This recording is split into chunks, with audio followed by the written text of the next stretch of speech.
merda, você falou que esse item era muito difícil, mas eu acertei esse item, então eu vou perder pontos, né? Essa é a dúvida que a gente tem. Tipo, será que não era melhor eu não ter marcado? Será que não era melhor ter deixado em branco, né?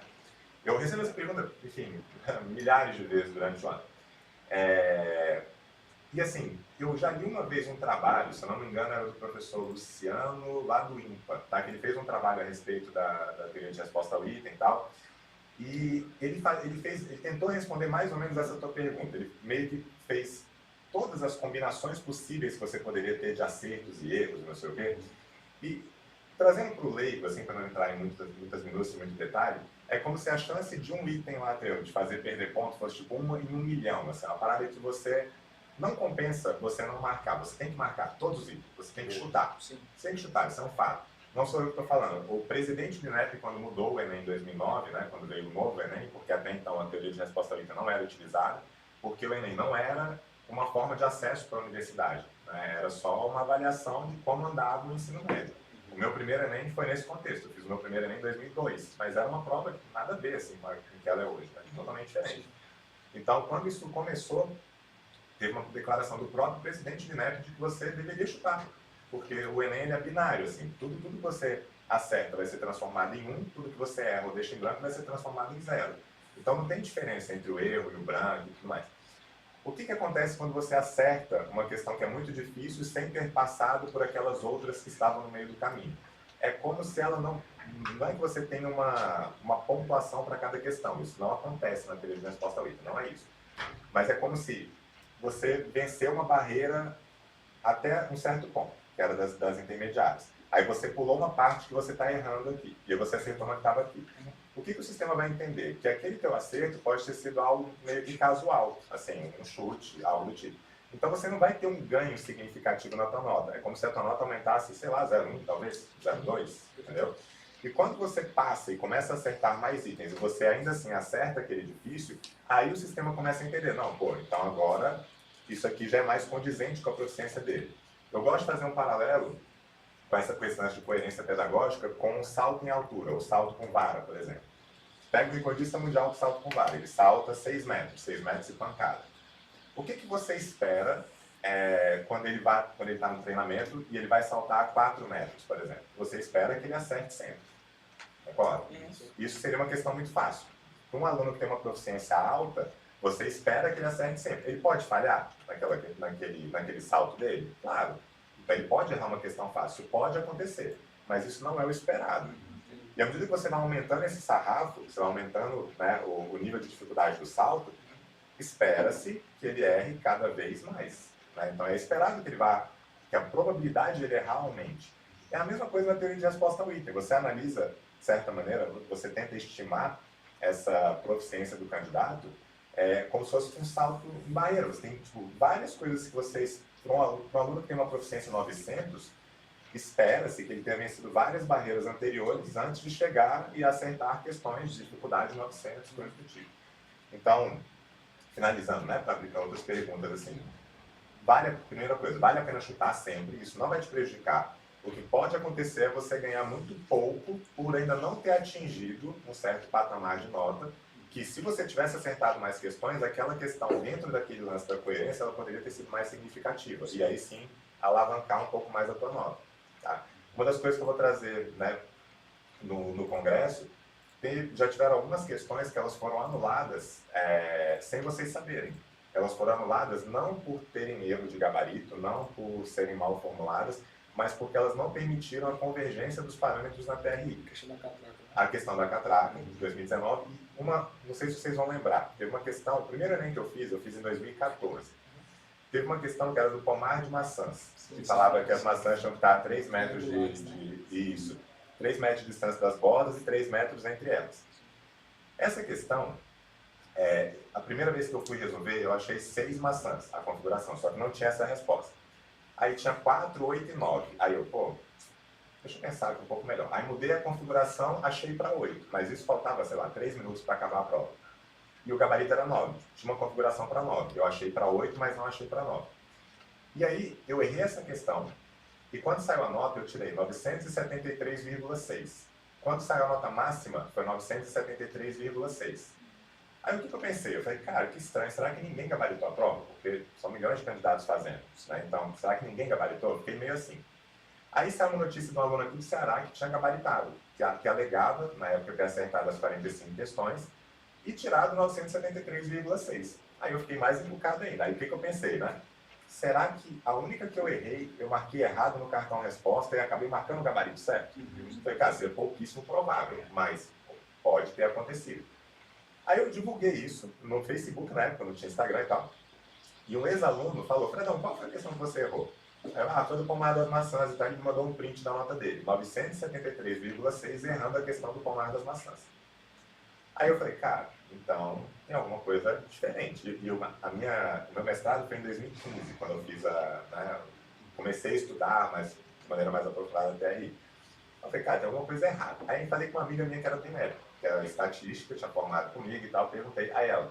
Ela começou aí, ela falou, manda um e-mail lá pro MEC, perguntando. Tipo, ela já sabia o que tinha acontecido, mas ela não podia falar o que tinha acontecido. Aí beleza, eu falei, não, vou mandar e-mail pro INEP e tal. Aí comecei a estudar a teoria de resposta ao item.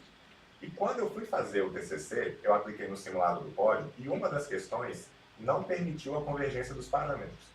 Né? E aí, quando isso aconteceu, que falava lá que essa questão não permitia a convergência dos parâmetros da TRI e que ela tinha que ser retirada do bolo para que eu conseguisse analisar, aí eu falei, beleza, então foi isso que aconteceu nessa questão. Tipo, a única explicação possível é que ela não tenha permitido a convergência e ela foi anulada pela TRI sem ninguém saber. E eu só fui confirmar isso esse ano, porque esse ano foi que o INEP começou a divulgar os parâmetros, que era uma coisa que eu até argumentava com ela na época. Eu falei, cara, por que vocês não divulgam os parâmetros, né? Ela não era exatamente dessa área, mas ela, enfim, conhecia o pessoal que era dessa área e tal. Ela, tem muita gente que quer divulgar, mas tem muita gente que não quer divulgar. Então ficava naquele impasse e tal, e eles começaram a divulgar esse ano. Aí esse ano eu pude confirmar várias dessas suposições que eu tinha por conta dos parâmetros. Então, essa questão de 2014 foi uma delas. A questão da catraca. Eu já tinha falado no material, que é o Guia Definitivo da Matemática do Enem, que eu tinha uma expectativa de que ela tivesse sido anulada pelo mesmo motivo dessa outra. Então, enfim, é isso. Da catraca também. A dos times também? Da catraca, dos times qual? Acho que era do análise comunitária, não sei. Não, essa do Brasão foi do ano passado, mas ela foi anulada porque não tinha resposta. Ela tinha o gabarito teoricamente era para ser a letra E, mas era para ter saído um 7 fatorial e saiu um 9 fatorial, foi alguma coisa assim. Não, essa foi anulada porque não tinha resposta mesmo, não foi pela TRI, não foi pela convergência dos parâmetros. Né? Ei, Fredão, e tipo, o Gustavo deu um exemplo aí de, tipo assim, por exemplo, a gente acertou 30 questões, só que eu acertei uma a mais e uma questão muito difícil, né? Mas se, por exemplo, a gente erra a mesma questão, né? A gente erra a mesma questão com o gabarito B, só que eu marquei C e ele marcou D. Eu acho que tu recebe muito essa pergunta. Bastante. Mas o pessoal fica muito em dúvida nisso, eu queria que tu tirasse. Eles mensuram a dificuldade da questão, ele marcou D e eu marquei B, só que o gabarito é A, então a dele pode estar mais certa que a minha. Isso é verdade? E tipo, outra pergunta tu falou de chute no Enem.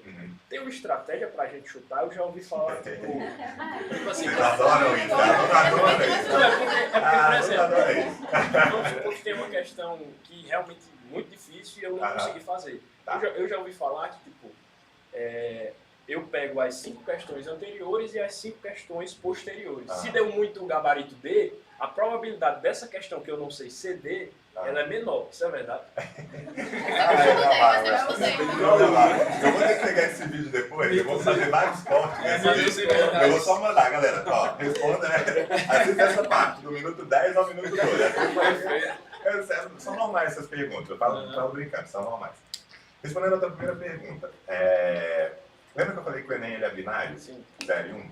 Então não interessa se você marcou letra A, letra B, letra C ou letra D errado, tipo, ele vai ser transformado no 0. Mas essa pergunta ela não é, de todo errado, porque existem algumas... quando você estuda a teoria de resposta ao item, existem algumas... o que se espera depois da teoria de resposta ao item? Uma das melhorias que poderia ser feita na teoria de resposta ao item é justamente isso. É você começar meio que a mensurar o tipo de erro, que se aproximaria de uma questão discursiva, por exemplo. Você, tipo assim, você pode errar, tipo, você fez tudo certo, mas você errou, vou falar uma que eu errei ano passado. Eu errei uma questão ano passado porque eu esqueci de dividir por 3, em fórmula de pirâmide, de cone, enfim. Esqueci de dividir por 3.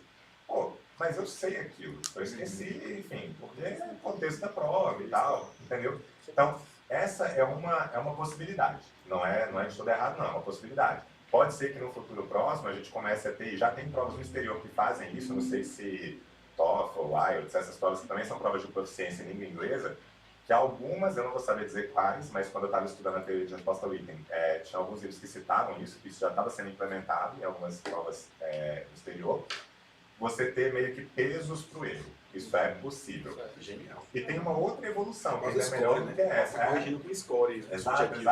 A UNB tentou fazer isso na época. A UNB teve uma época que ela colocou questões de 0099, que hoje foi para 000999, que você tinha 3 letras. Letra A, que era fácil, letra B, que era intermediária, e letra C, que era difícil.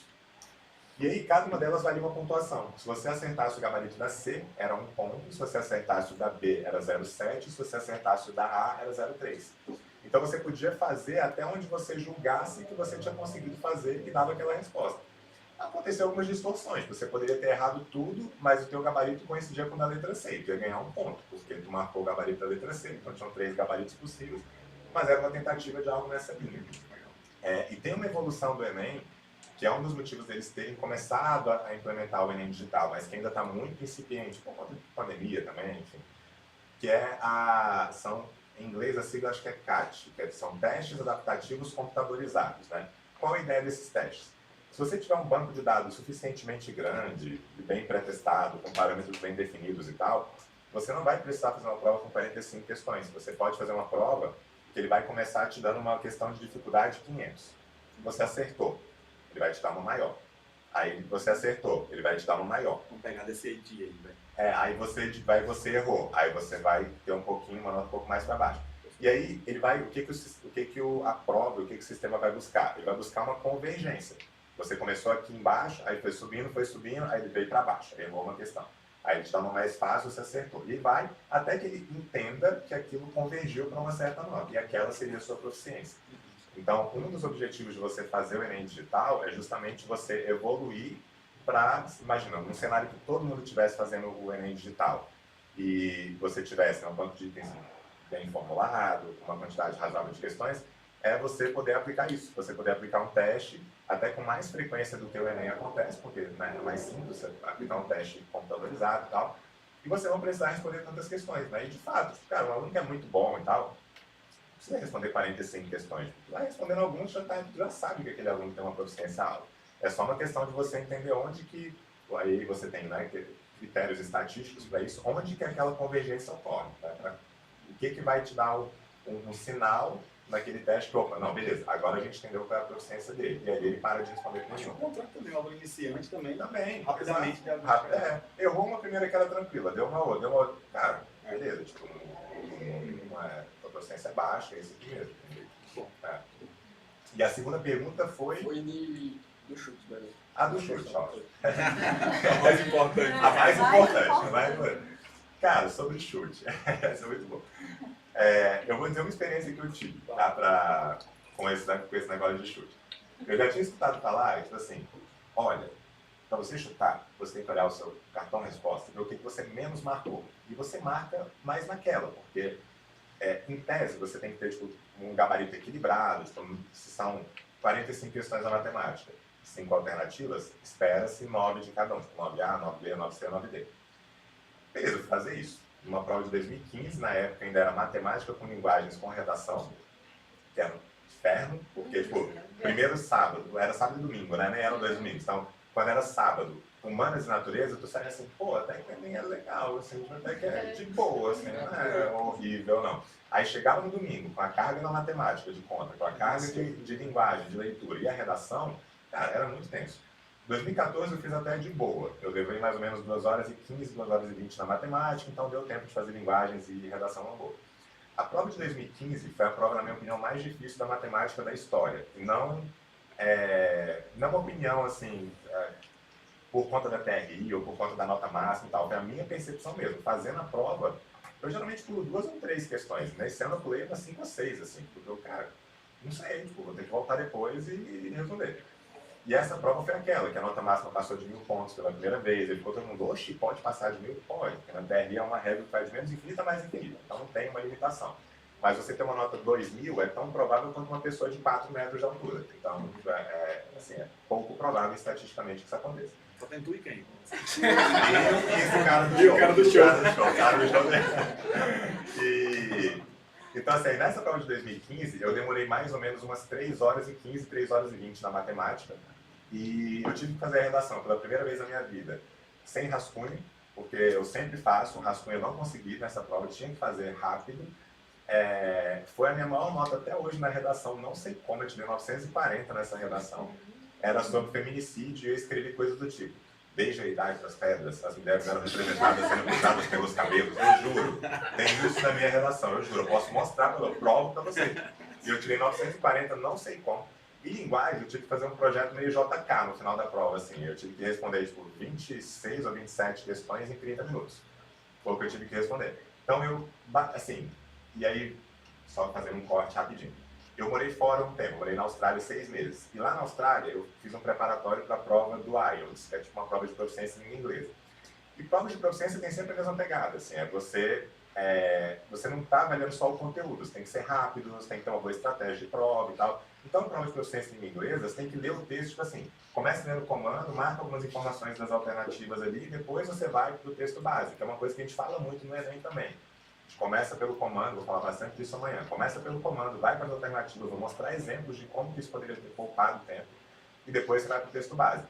E dessa forma em linguagens, eu consegui acertar dessas 26 ou 27, umas 18, eu acho, fazendo praticamente uma por minuto. Por quê? Eu olhava o comando, olhava as alternativas e ia depois para o texto básico procurando alguma coisa que se encasse com as alternativas. Só que chegou no final, faltavam 3 questões e eu não consegui ler.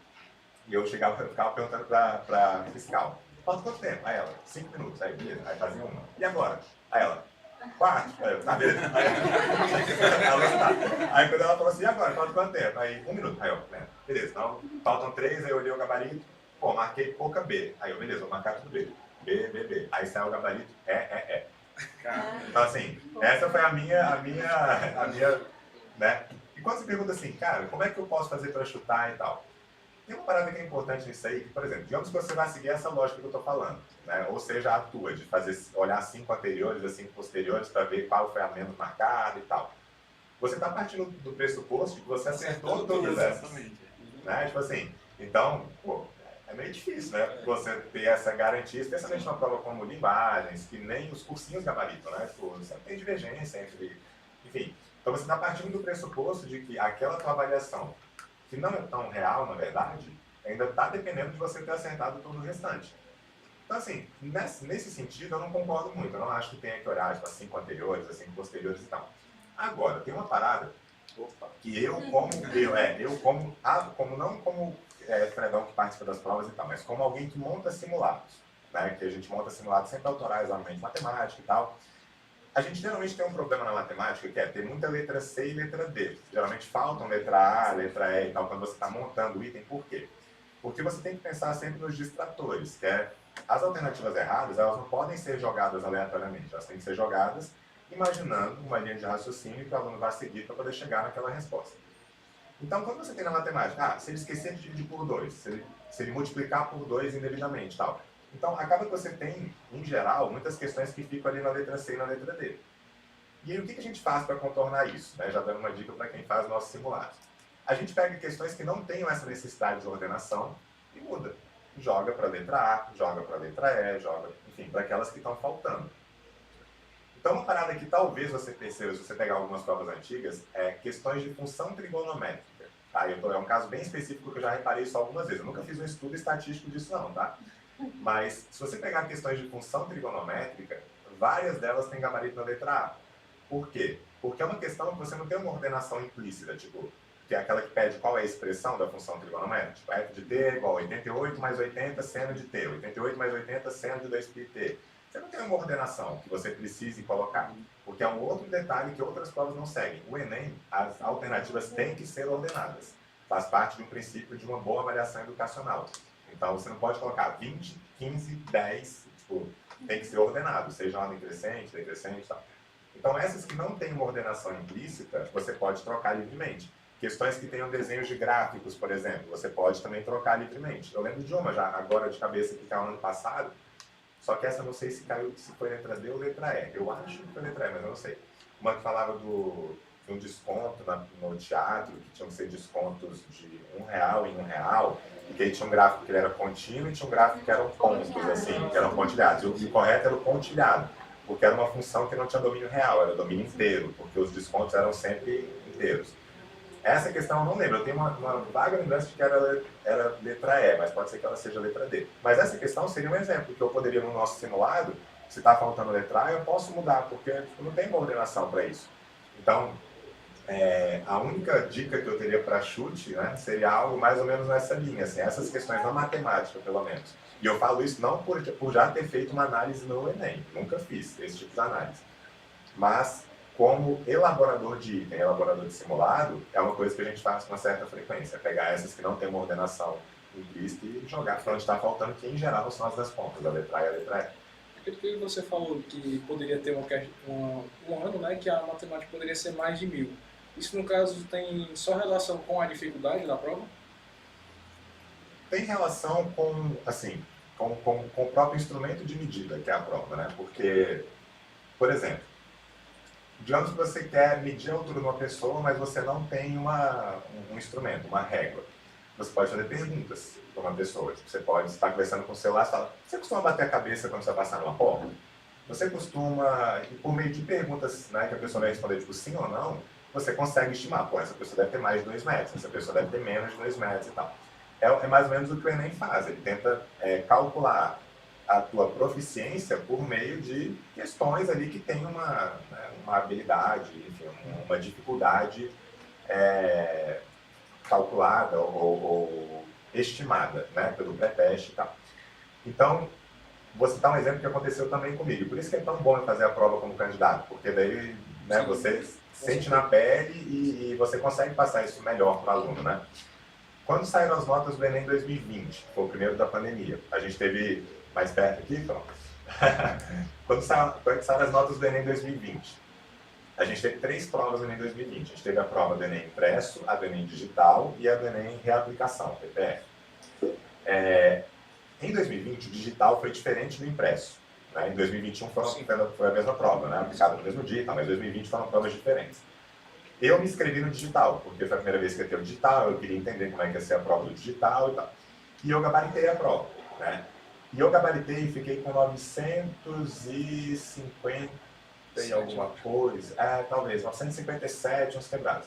E quem gabaritou o impresso, ele estudou, viu, né? Eu acho que ela não sei se eu confio hoje, e não digo o contrário, porque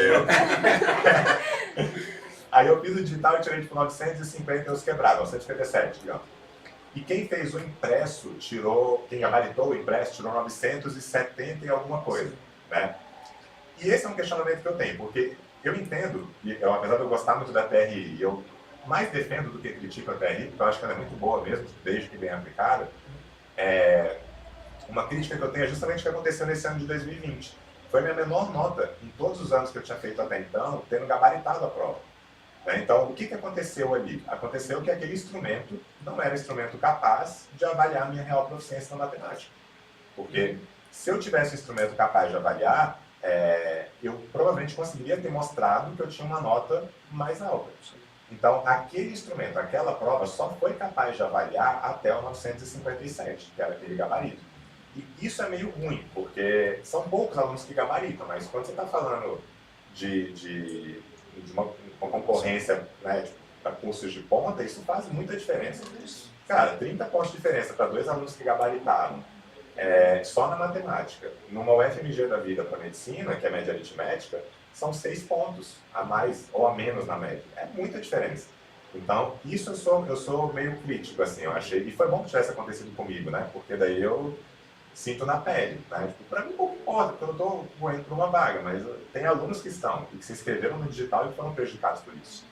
Então, quando você pergunta, né, do que depende isso daí, Depende daquele instrumento que você está utilizando, depende de quem é o conjunto de itens, né, até que ponto eles conseguem avaliar a sua habilidade, e que foi, de certa forma, o que aconteceu em 2015. Em 2015 você tinha um conjunto de itens, e alguns itens que eram muito difíceis. Então eles conseguiam avaliar mais, tipo, a prova como um todo, conseguia levar mais longe essa avaliação de qual era a real proficiência do candidato. Tanto é que, pelos microdados, teve aluno que errou 4 questões, que acertou 41, e que tirou mais de 1000. Isso aconteceu na prova de 2015. Então, teve aluno com 41 acertos e que tirou 1000,3, sei lá.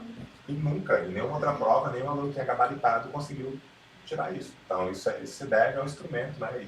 Então, essa nota máxima vai depender do instrumento e até que ponto ele consegue avaliar a sua proficiência. Legal. A gente gosta, né? Porque sobre o índice F, que a gente acompanha no Instagram, né? E quando sai a nota, a gente é premiado, pensando como vai usar a nota para você. E eu acho bem legal que ele faz todo um estudo que fala um pouquinho sobre isso. Beleza. Bom, vamos lá. O que é o índice F? Né? Primeiro a galera pergunta assim, não, por que índice F? Ué, F de Fredão. Fredão, eu criei, eu vou colocar F, eu quiser. F mais aspectos. Vou colocar o índice F. Bom, primeiro, para quem não sabe o que é o índice F, né? Porque talvez alguns acompanhem, enfim. Se for F de fome, tá chegando.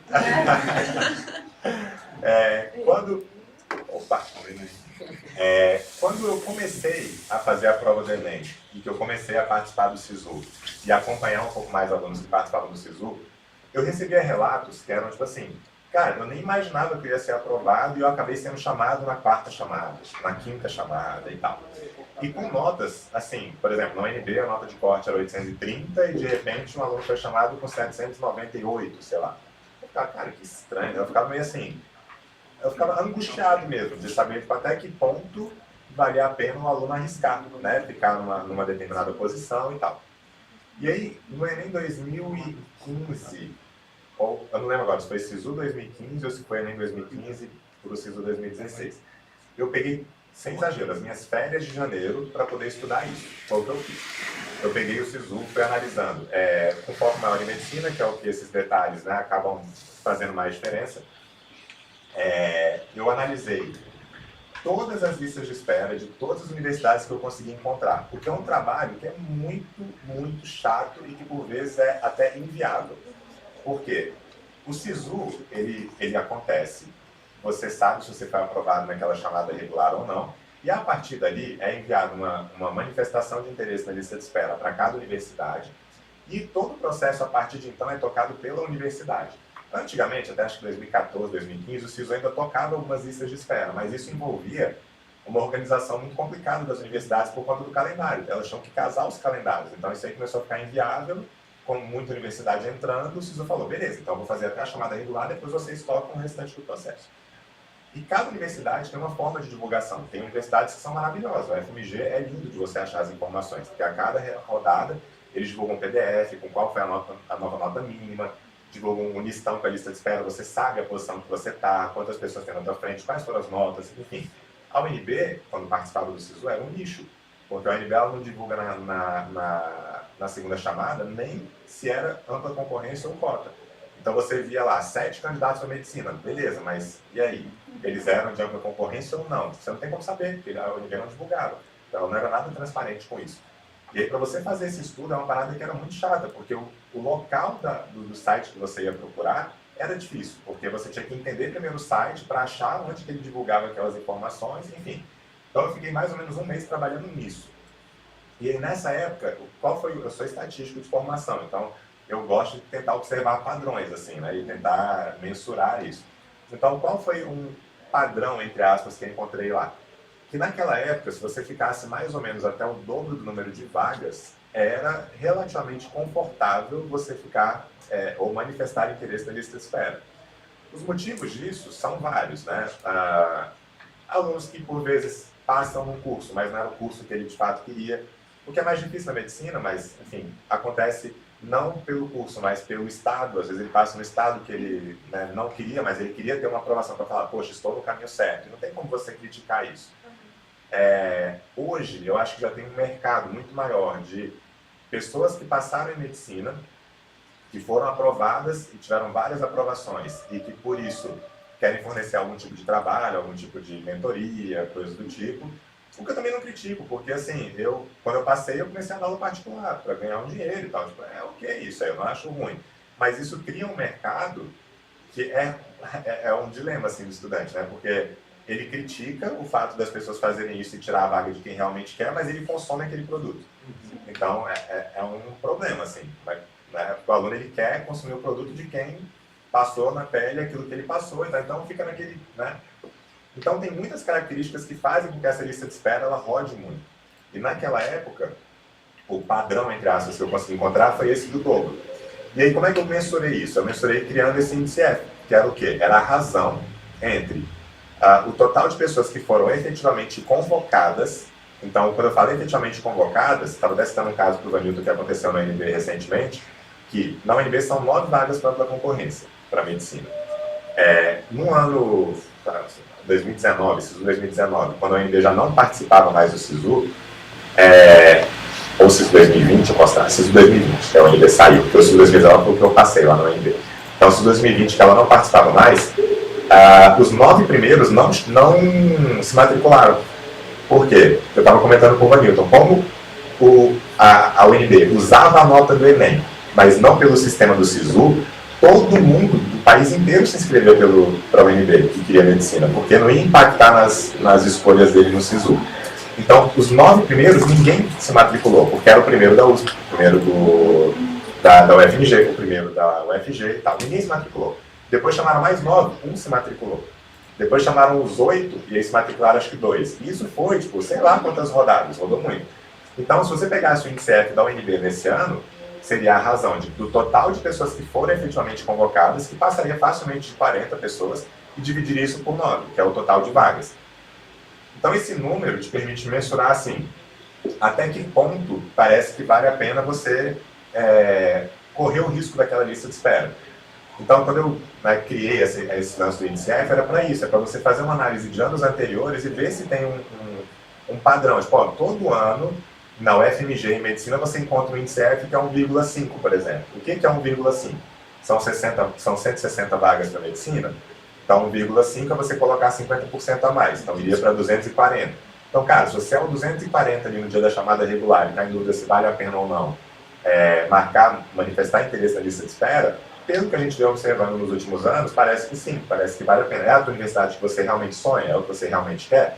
Então, cara, marca porque você tem uma boa chance. Então, essa criação desse índice foi mais nessa angústia de tentar mensurar algo que eu tinha como um feedback assim, de alunos que ficavam muito soltos, e eu quis mensurar mesmo para fornecer uma medida, né? Sai do empírico, né? Porque a gente tenta orientar muito do achismo, do feeling.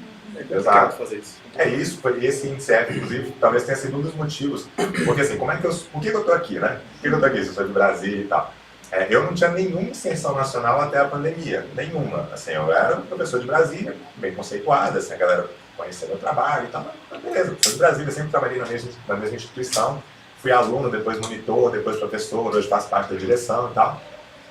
Mas é o pódio, né? É o pódio. Eu não citei porque eu sabia que podia citar, mas se pode citar, então, se pode citar, então pode. Então pode, beleza. Então, eu não tinha nenhuma inserção nacional, né? E aí eu participei de um curso com o Humberto Manarino, não sei se algum de vocês acompanha, né? O Humberto Manarino, ele foi meu aluno lá em Brasília, ele era aluno do Colégio Militar, ele foi aluno do cursinho lá. E aí ele me chamou para um curso e ele falou, Fredão, a mensagem dele foi justamente essa, assim, quando eu gabaritei a prova de 2019, ele falou, cara, eu tive uma ideia que vai me deixar rico e vai te deixar mais rico. Aí eu digo, Humberto, qual a tua ideia? Aí ele falou, vamos abrir um curso assim. Eu falei, cara, top, vamos lá, tipo, para mim seria ótimo, porque seria uma forma de eu começar a aparecer na internet. A gente abriu o curso, hoje tem acho que mais de 30 mil alunos lá no Mestre do Enem, foi uma baita visibilidade para mim. Mas onde eu mais ganhei seguidor foi com o SISU, foi nesse lance no período do SISU, especialmente em 2020, porque foi uma zona, aquele negócio de classificação fantasma e tudo. E aí, como eu já tinha tido no ano anterior, né, uma certa visibilidade por conta do Humberto. Aí nesse ano, foi onde deu um boom, assim, tipo, meu Instagram passou, sei lá, de 15 mil pessoas para 40 mil, 50 mil seguidores e tal, muito por conta do SISU e muito por conta do índice F, né, eu divulguei um vídeo, que é um dos vídeos mais assistidos lá do canal, tem, sei lá, 80 mil visualizações, tem quase 1000 comentários e tal. E é massa, porque você vê assim, a galera falando, cara, realmente deu muito certo, assim, a galera passando os feedbacks de pessoas que talvez elas fossem desistir do sonho delas, da universidade e do local até, né, que elas realmente queriam fazer, por não ter esse conhecimento, né, por não saber o quanto que aquela lista de espera pode rodar. Então, para mim, foi assim, uma das criações que eu mais me orgulho, assim, envolvendo o Enem e tal. É uma coisa besta, matematicamente falando, se você pegar uma razão, mas, pô, ninguém tinha pensado em fazer isso, entendeu? Então, Isso é muito difícil de mexer, meu Deus. Existe isso. Não, no último dia eu vejo, porque não tá certo. E também por que eu criei isso também? Porque eu tento orientar os alunos, né? Assim, um dos trabalhos que eu tenho lá no Pódio é esse de orientação, de tirar dúvidas na época de vestibular e tal. E eu não tenho como fazer essa análise para todo mundo. Imagina, se eu fosse para cada curso, cada universidade, entrando e vendo se ele teria chance, fazendo isso para 1, 2, 3 anos. Então, de certa maneira, divulgar esse vídeo, falar sobre isso na época do SISU e tal, é uma maneira de dar autonomia para o estudante. E, cara, assim, são duas coisas diferentes. Você pode ter ido muito bem no Enem, mas se você não entendeu o SISU, você pode tomar decisões muito erradas. Então, a não ser que você gabarite. Você gabaritou o Enem, beleza. Aí você pode fazer o que você quiser, que você vai passar em qualquer universidade, né? Mas só poucos, né? Aliás, ninguém gabarita, mas poucos que têm essa noção de que vão passar em qualquer lugar. Então, isso dá uma autonomia e é um diferencial estratégico para o aluno, né? Então, o aluno que talvez 2 alunos tenham estudado da mesma forma para o Enem, tiveram notas parecidas, mas aquele cara que estudou melhor no SISU vai ter informações ali na mão que vai poder tomar decisões mais bem embasadas, né? Então, enfim, o INSEF é mais ou menos isso, tá? Eu bastante orgulhoso. Inovador, muito bom. Podem comer, gente, perguntar. Eu ia perguntar se vale a pena deixar de fazer algumas questões.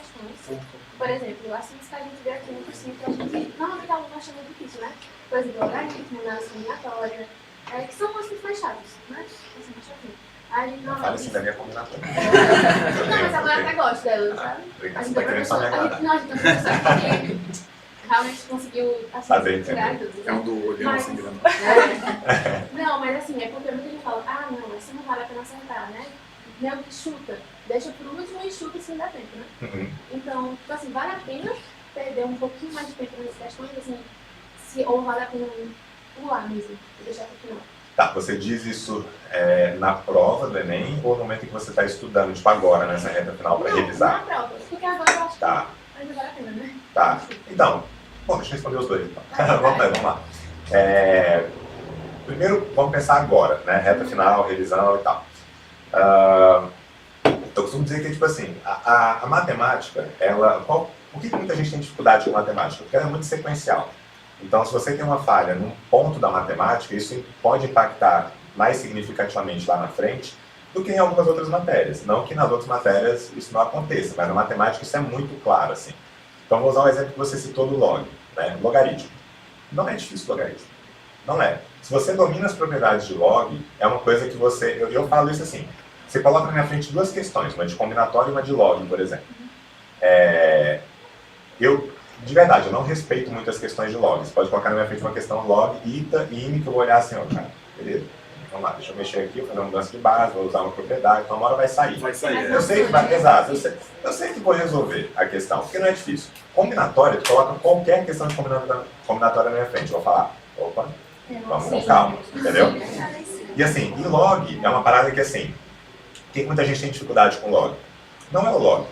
É uma dificuldade muitas vezes em exponencial. Sim, na base, né? Ou da base, ou até mais, ou até potenciação e radiciação. Porque se você entende bem de potenciação e radiciação, você não vai ter problema em exponencial. O exponencial está usando as propriedades de potenciação e radiciação. Se você não tem problema em exponencial, você não vai ter problema em log. Porque log é uma forma alternativa de você representar uma exponencial que tem as suas propriedades, a sua utilidade, enfim. Então, nessa reta final, o que você tem que meio que tentar mensurar é isso, hein? É você entender em que ponto você está no seu estudo e se vale realmente a pena você tentar aprender, por exemplo, um log, sendo que você ainda está com dificuldade de potenciação e radiciação.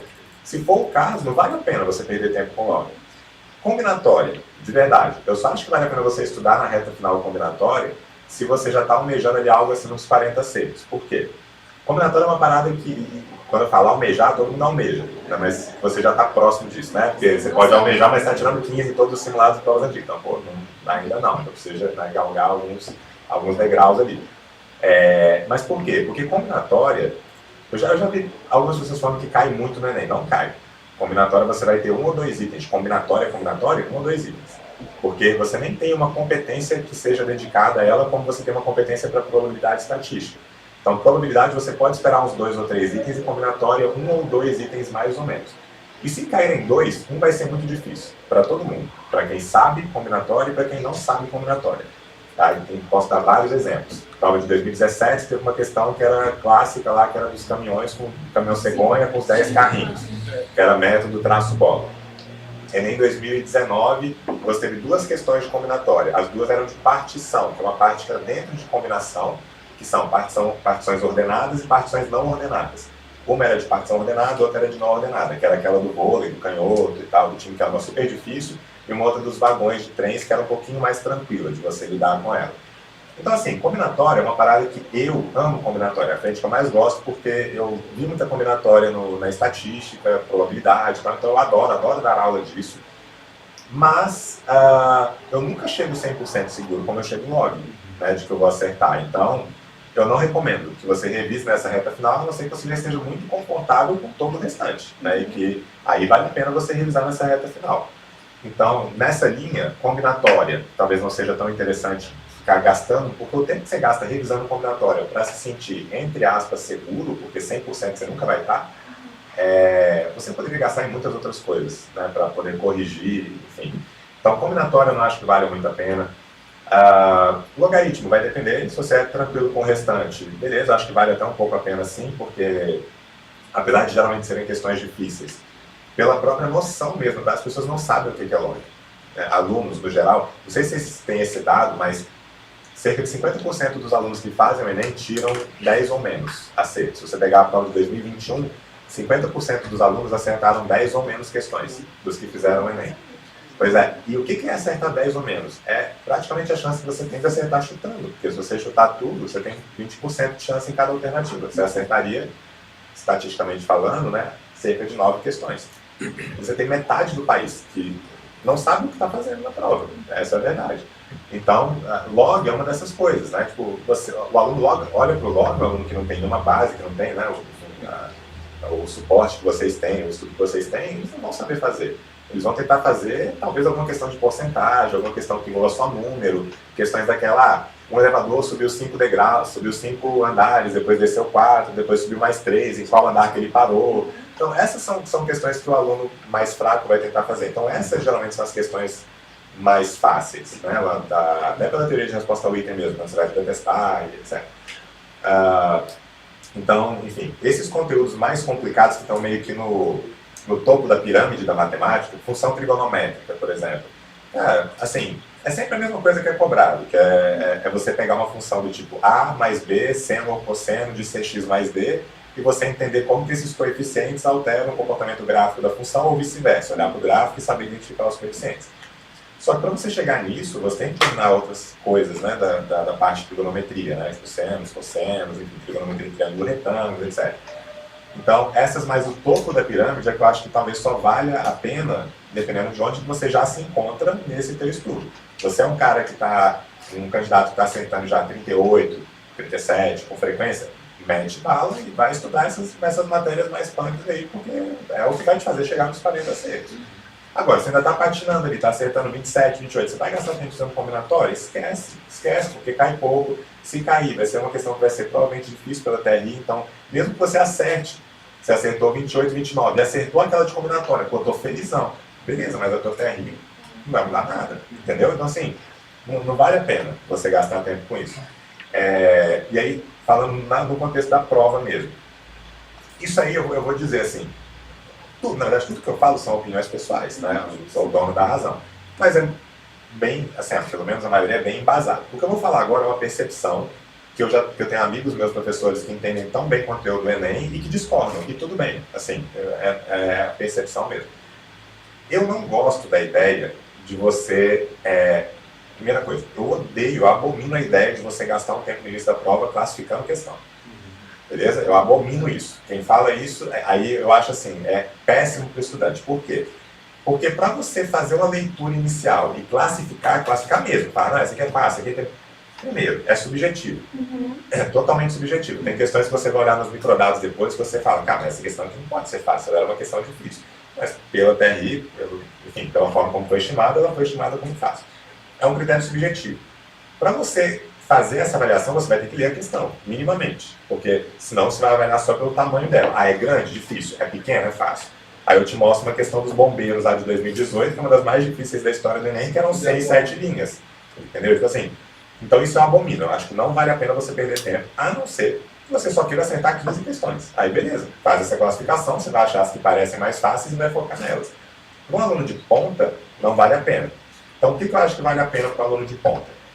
É saber o momento de pular questões. Isso você tem que saber. Que não deixa de ser avaliar o nível dela.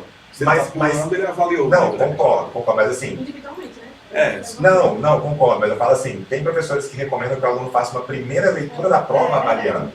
Entendeu? Tipo, falando assim, classifique em fácil, difícil e médio e depois faça a prova. Isso eu abomino. Você tem que ir fazendo. Normalmente eu faço a prova na ordem, mas amanhã eu vou citar uma parada para vocês tomarem muito cuidado quando vocês fazem a prova na ordem, especialmente se você não pular questões, tá? Porque tem uma parada que aconteceu, vocês vão ver no congresso, que foi claro. Então você tem que saber o momento de pular questões, tá? E eu, Fredão, sou contra você pular todas as difíceis que apareceram no primeiro momento, por mais que você identifique que elas são difíceis. Por quê? Em avaliação educacional, o que é esperado de uma prova como o Enem? De qualquer prova. 10% de itens muito fáceis, 20% de itens fáceis, 40% de intermediários, 20% de itens difíceis e 10% muito difíceis. É tipo uma curva normal, uma gaussiana.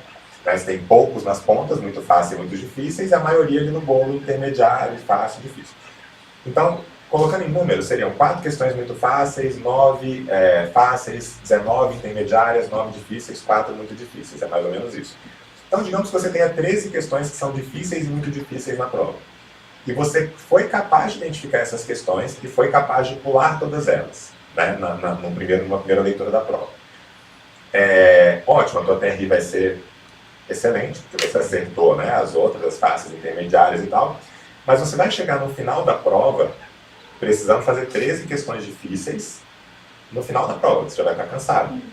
Então, eu tenho um método meu, que se eu pulo uma questão, eu não vou pular nenhuma nos próximos 5 ou 6 itens, por mais difícil que ela seja. Então, esse é o método que eu utilizo. Tá? Então, prova de 2019, por exemplo, foi a primeira prova que eu gabaritei, porque, não sei se vocês sabem, eu fiz a prova em 2014 e acertei 44, mas tirei a nota máxima pelo que eu comentei aqui da questão do pomar. Fiz a prova depois de 2015 e acertei 43, mas foi a minha maior nota, 994,9, que foi a prova mais difícil. 2016, 44, 2017, 44, 2018, 44, sempre batia na trave, errava uma questão. Aí em 2019 eu gabaritei. Nessa prova, a questão 145 e 146, a 145 era da catraca, dos discos dentados, e eu li e achei ela estranha. Eu escrevi, inclusive, confusa. Eu escrevi na prova porque eu tinha achado ela confusa. Parecia que faltava informação, que eu precisava usar alguma coisa tipo de fora, que eu teria que ter aquele conhecimento. Achei confuso. Falei, cara, não vou gastar tempo nisso aqui não. Vou deixar quieto, vou para a próxima. Aí qual era a próxima questão? A do alerta, do gráfico. Uma que falava de temperatura entre 35 e 40 graus Celsius, que a temperatura era exatamente 40. Na matemática, essa questão de entre, quando você fala entre A e B, é um intervalo aberto. É fato. Entre A e B é aberto em A, aberto em B. Só que pela construção da questão lá, pelos intervalos que ele dava e tal, parecia muito que ele estava querendo considerar o 40 como sendo parte daquele intervalo do entre. Né? E aí, como eu já tinha não feito a questão da catraca, e eu já tinha pulado, então a minha estratégia é não pular outra logo na sequência. Então eu falei, cara, agora eu vou ter que gastar um tempo pensando nessa aqui, então eu não vou pular, porque senão eram 2 que eu teria que voltar depois, entendeu? Então essa é a minha estratégia. Então quando você fala assim, vale a pena você pular as difíceis? Talvez valha, mas eu não gosto da ideia de você pular tudo que você acha difícil. Eu acho que algumas, por exemplo, você acha log difícil, mas você sabe que vai conseguir resolver, por mais que você perceba que vai demorar um pouquinho, tenta fazer logo, para se ver livre logo dela, e deixa para pular uma de combinatória, uma mais confusa e tal. Isso é a minha percepção, tá? O que foi péssimo no ano passado, para mim, na prova do Enem 2021. Por quê? Eu peguei o caderno azul, a minha primeira questão era sequência de Fibonacci, e eu, beleza, fiz de boa. Segunda questão era aquela questão do atômio, que era aquela que tinha uma projeção ortogonal. Essa questão, eu olhei para ela, eu tentei enxergar um dado na minha mesa, assim, tipo um dado de 6 faces, tipo, não é apoiado numa face, mas apoiado num vértice, né?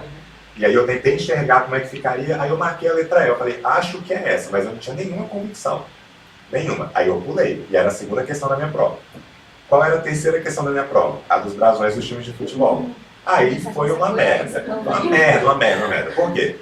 Era a terceira questão da prova, eu tinha acabado de pular uma, eu tenho esse padrão de não pular logo na sequência, e eu fiz a questão de combinatória até rápido, porque eu sabia fazer a questão, só que não tinha resposta.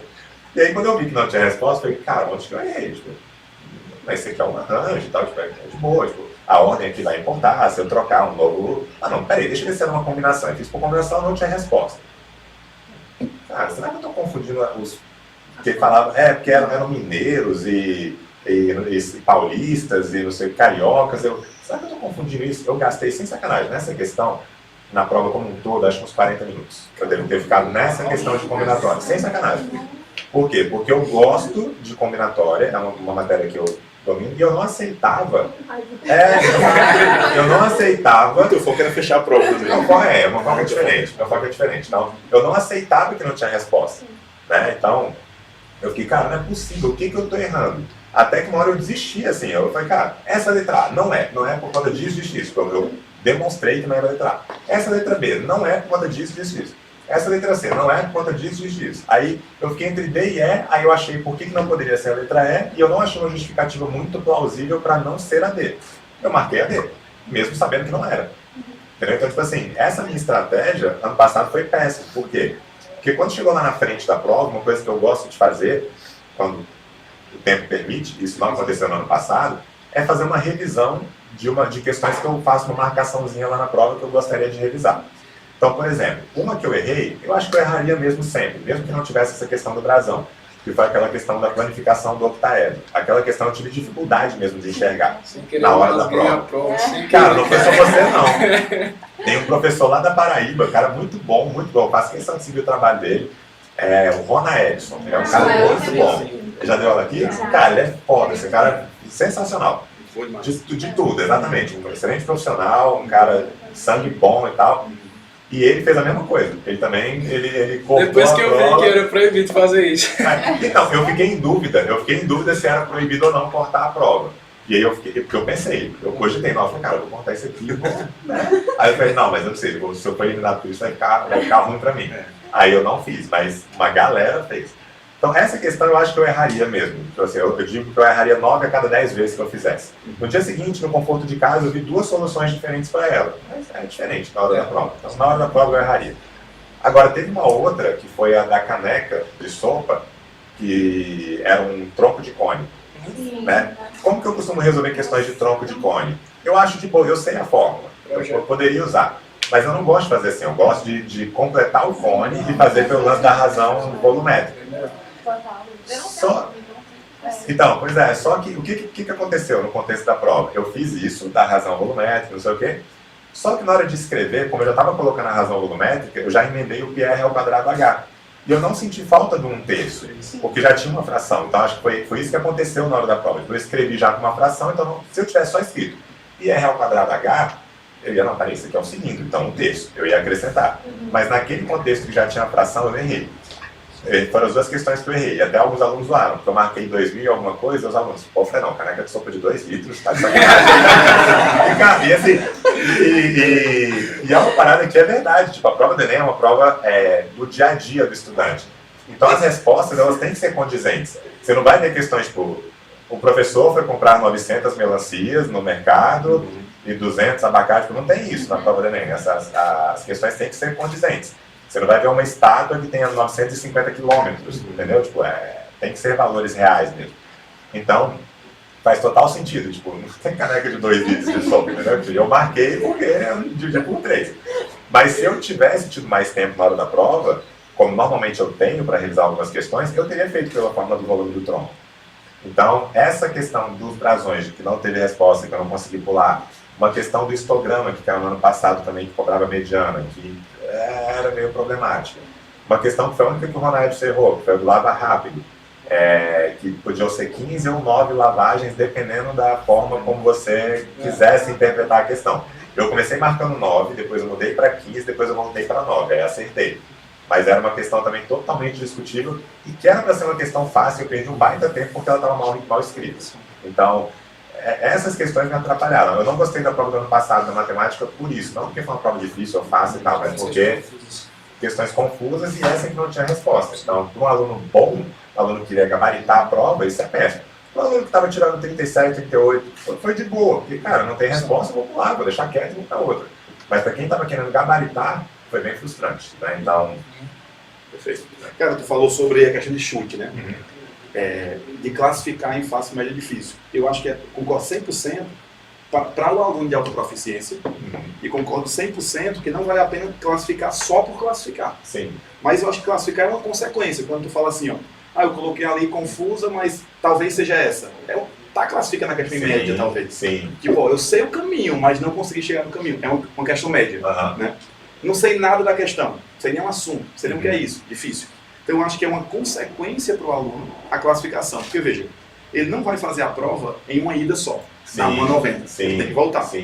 Então é melhor que ele volte e nessa volta ele tem ali símbolos que mostram, essa aqui vale a pena tu insistir. Essa aqui só deixa para o chute no final. Então é isso que eu acho em relação à classificação. Não, então, mas só para deixar claro, né, enfim, vocês ficou bem claro o que eu falei. Eu não sou contra isso não, eu faço inclusive. Eu tenho um método que eu vou comentar amanhã, que eu usei pela primeira vez numa prova do colégio militar, que é da bola e do triângulo. Eu coloco bola nas que eu tenho certeza, triângulo nas que eu tenho uma certa dúvida e que eu gostaria de voltar numa revisão, até para eu ter uma informação visual, tipo, essa eu quero voltar, entendeu? Depois, quando tiver tempo. E as outras, às vezes eu coloco chute, ou seja lá o que for. Isso eu acho totalmente útil e justificável e tal. O que eu não acho é o aluno que ele vai fazer uma primeira passagem sem resolver as questões. Ele vai passando por ela só, vou folheando aí, olha essa. Essa aqui parece difícil, aí vai para a próxima. Essa aqui, parece fácil, aí vai para a próxima. Tipo, ele nem está tentando resolver.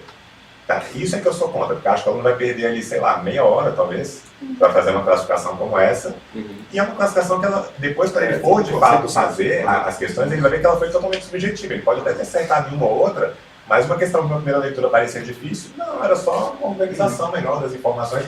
Então... E o aluno de proficiência não tão alta ainda, ele às vezes não sabe o conteúdo. Por algum motivo ele nunca viu a palavra logaritmo, nunca.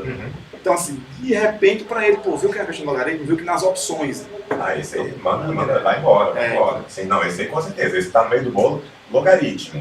O cara que está acertando 20 e pouco, logaritmo, combinatória, funções como um todo, mas especificamente função trigonométrica, questões de função quadrática, quando ele não te dá um plano cartesiano, você vai precisar posicionar em algum lugar para resolver.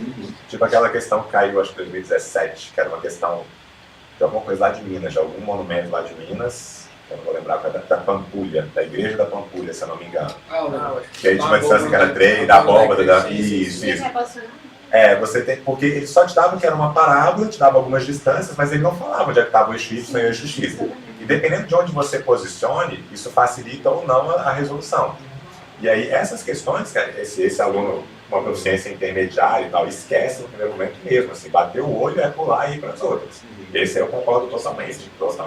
Tá tendo uma pressão aqui da galera, estão mandando pergunta aqui no YouTube, eu tô achando o Roberto muito calado também. Que milagre, eu tô calado, pessoal. Segunda vez eu quebro isso, esse negócio perto de mim. Suspeito energético do Maílson. Eu quero que tinha aqui Roberto calado, estranho. Muito estranho. Eu não tô entendendo, Roberto calado. E também, Alisson, vamos ajudar a galera aí, tirar as dúvidas, né? Posso ler a primeira? Por favor. Vamos lá. Fredão, o que o senhor acha do novo modelo de prova proposto pelo Enem? Pois é, assim, ainda está muito... Assim, eu vou ser bem honesto, assim, eu não fiz questão de estudar muito ainda. Qual é o modelo? 24 ou 2009? O de 2024, acredito. Da reforma, de se adaptar à BNCC, enfim. Eu vou falar assim, do meu lado como coordenador e diretor lá do pódio, né, qual foi a nossa visão agora? Porque a gente teve que implementar um novo ensino médio esse ano.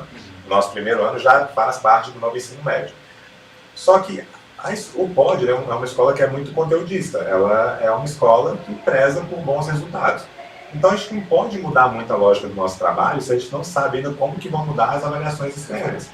Tá claro. Então a gente não sabe ainda o que vai acontecer. Então eu não fiz muita questão ainda de estudar e me aprofundar nisso, porque eu prefiro esperar mais um pouco. Assim, o que é garantido? Que esse ano vai ter o Enem, que ele vai ser da mesma forma, com a mesma matriz, com as mesmas habilidades e competências. Ano que vem, a mesma coisa, mesma matriz, mesma habilidade, enfim.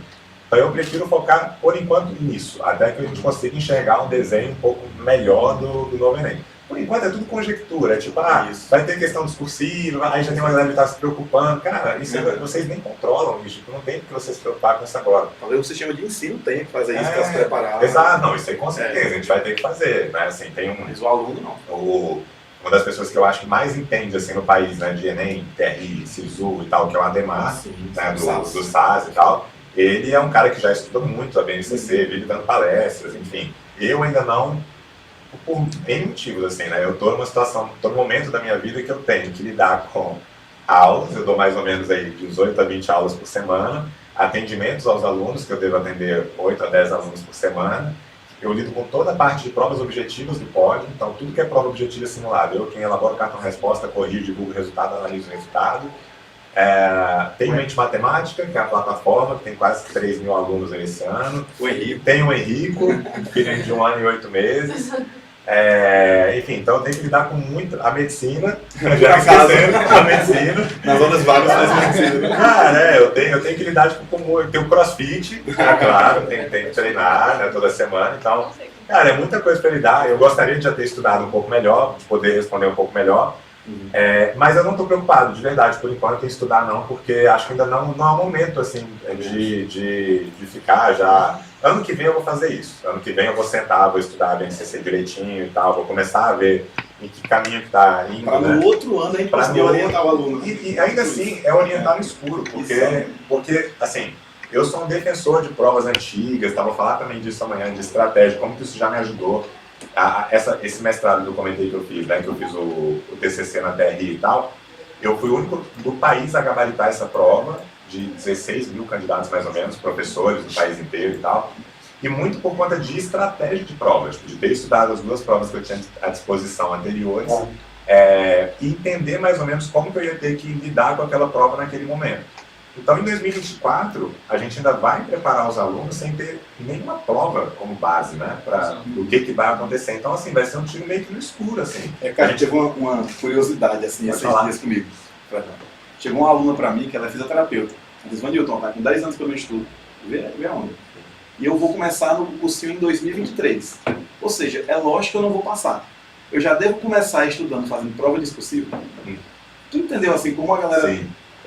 como às vezes a informação ela vem pela metade, como isso atrapalha o pré-vestibulando, né? Então sempre vocês sabem disso. Sempre fala, gente, vamos trabalhar em cima do que a gente tem de real. Se mudar, a gente muda junto, não se preocupem. E quem tem que estar à frente desse processo não são os alunos, é importante o aluno ouvir isso. Quem tem que estar à frente do processo somos nós, gestores, educadores, professores. Então é interessante o aluno saber assim, como vai ser o Enem em 23, 24? Não faço a menor ideia, nem importa, o que importa é o 22 aqui, né? E deixa eu só fazer só uma adenda, assim, que tem uma outra parada que eu vou falar no congresso sobre o que eu chamo de 3 pilares: conteúdo, estratégia e, na prova do Enem, especificamente na matemática, a parte do cálculo mental. E, cara, assim, um aluno que tem muito conteúdo mesmo, assim, quanto mais conteúdo ele tiver, menos ele vai ter que se preocupar com o restante, com estratégia, com seja lá o que for. Então, essa tem que ser a primeira preocupação do aluno, conteúdo, entender o conteúdo. Depois que você tiver com o conteúdo bem sedimentado, e aí você já tem mais ou menos uma noção de como que vai ser a prova e tudo mais, aí beleza, vamos para a segunda parte, agora vamos para a parte estratégica. Né? Porque não adianta o aluno ter toda a estratégia do mundo, o cara sabe tudo sobre TRI, sabe tudo sobre os microdados, analisou tudo, mas não tem conteúdo. Ele não vai bem na prova, não adianta. Então, assim, não acho que a prova do Enem seja só conteúdo.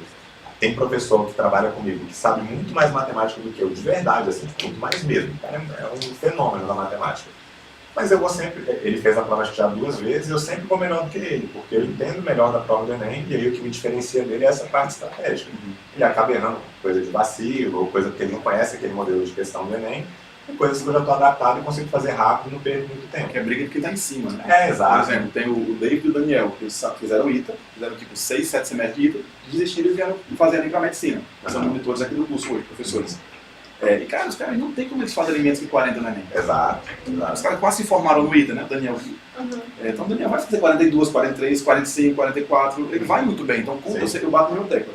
Primeiro o aluno tem que se preocupar em ser um acertador de itens. Sim. Depois ele ajusta na reta final, né? Para conseguir ter esse up. Sim. Alisson. Próxima. Vamos lá. Mais uma pergunta aqui. Professor, poderia explicar um pouco sobre as questões com índices discriminatórios? Tá. Eu acho que ele deve estar se referindo ao parâmetro A, que é lá pela TRI, que é o parâmetro de discriminação do item, que, bom, são 3 parâmetros na TRI. Você tem o parâmetro de discriminação, que é o parâmetro A, o parâmetro de dificuldade, que é o B, e o parâmetro de acerto ao acaso, que é o C. Tá?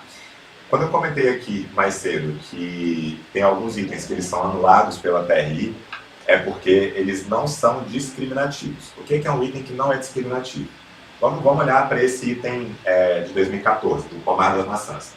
O que eu falei que foi a minha resolução nesse item? Eu comecei achando uma configuração para 6 maçãs, não foi?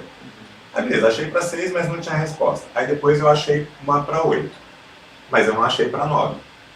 E assim, é um tipo de questão que, se você for pensar bem, eu não sei nem onde que eu deveria ter estudado a mais para poder saber assim, não, agora eu saberia resolver essa questão, entendeu? Tipo, não tem um conteúdo que eu vá, não, se eu estudar isso aqui eu saberia fazer isso. Não tem muito.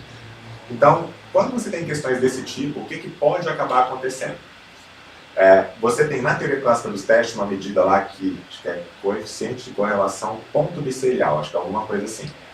Que você pega o grupo dos 27% melhores na prova como um todo e o grupo dos 27% piores na prova como um todo.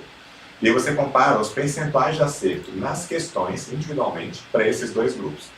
O que você espera que aconteça? Que em todas as questões o grupo que foi melhor na prova como um todo acerte mais do que o grupo que foi pior na prova como um todo. Você espera isso para todas as questões. Porque senão aquela questão não foi capaz de discriminar um candidato bom de um candidato fraco. Concorda? Tá? Então é mais ou menos essa a ideia desse parâmetro A, desse parâmetro de discriminação. Na curva característica do item, que é meio que o DNA do item, né, que você tem lá na teoria de resposta ao item, quanto maior for o coeficiente A, o parâmetro A, mais a curva, eu sou professor, às vezes eu falo, não, aqui consegue mostrar aqui na tela o dedo? Tá, beleza, olha só. Uma curva da curva característica do item é algo mais ou menos assim, ela começa aqui, sobe, depois ela vai atingindo um platô ali, beleza? Aqui embaixo você vai ter as dificuldades dos itens, onde que ele vai ser posicionado, e aqui também está a estimativa da proficiência do candidato, beleza? Vai estar tudo mais ou menos aqui no eixo horizontal. No eixo vertical você vai ter a probabilidade do aluno acertar aquele item, tá? Então aqui está crescendo a probabilidade de acertar o item. Então todo item que se espera dele é isso, ó. Faz isso, depois ele sobe e depois entra num platô, que seria o quê? Você pega um aluno, por exemplo, proficiência 800, a probabilidade de acertar o item é muito alta. Você pega um aluno de proficiência 300, a probabilidade de acertar o item é baixa. Então você espera uma curva assim. E quanto maior for o A, mais inclinada vai ser essa curva. Numa situação ideal, essa curva deveria ser assim, ó. Aqui no 0, aqui no 20%, porque a chance de acerto ao acaso, aqui ela seria vertical e aqui ela estaria no 100%. Essa curva, ela estaria me dizendo o quê? Que a partir desse ponto, dessa dificuldade ou dessa proficiência do candidato, todo mundo acertaria.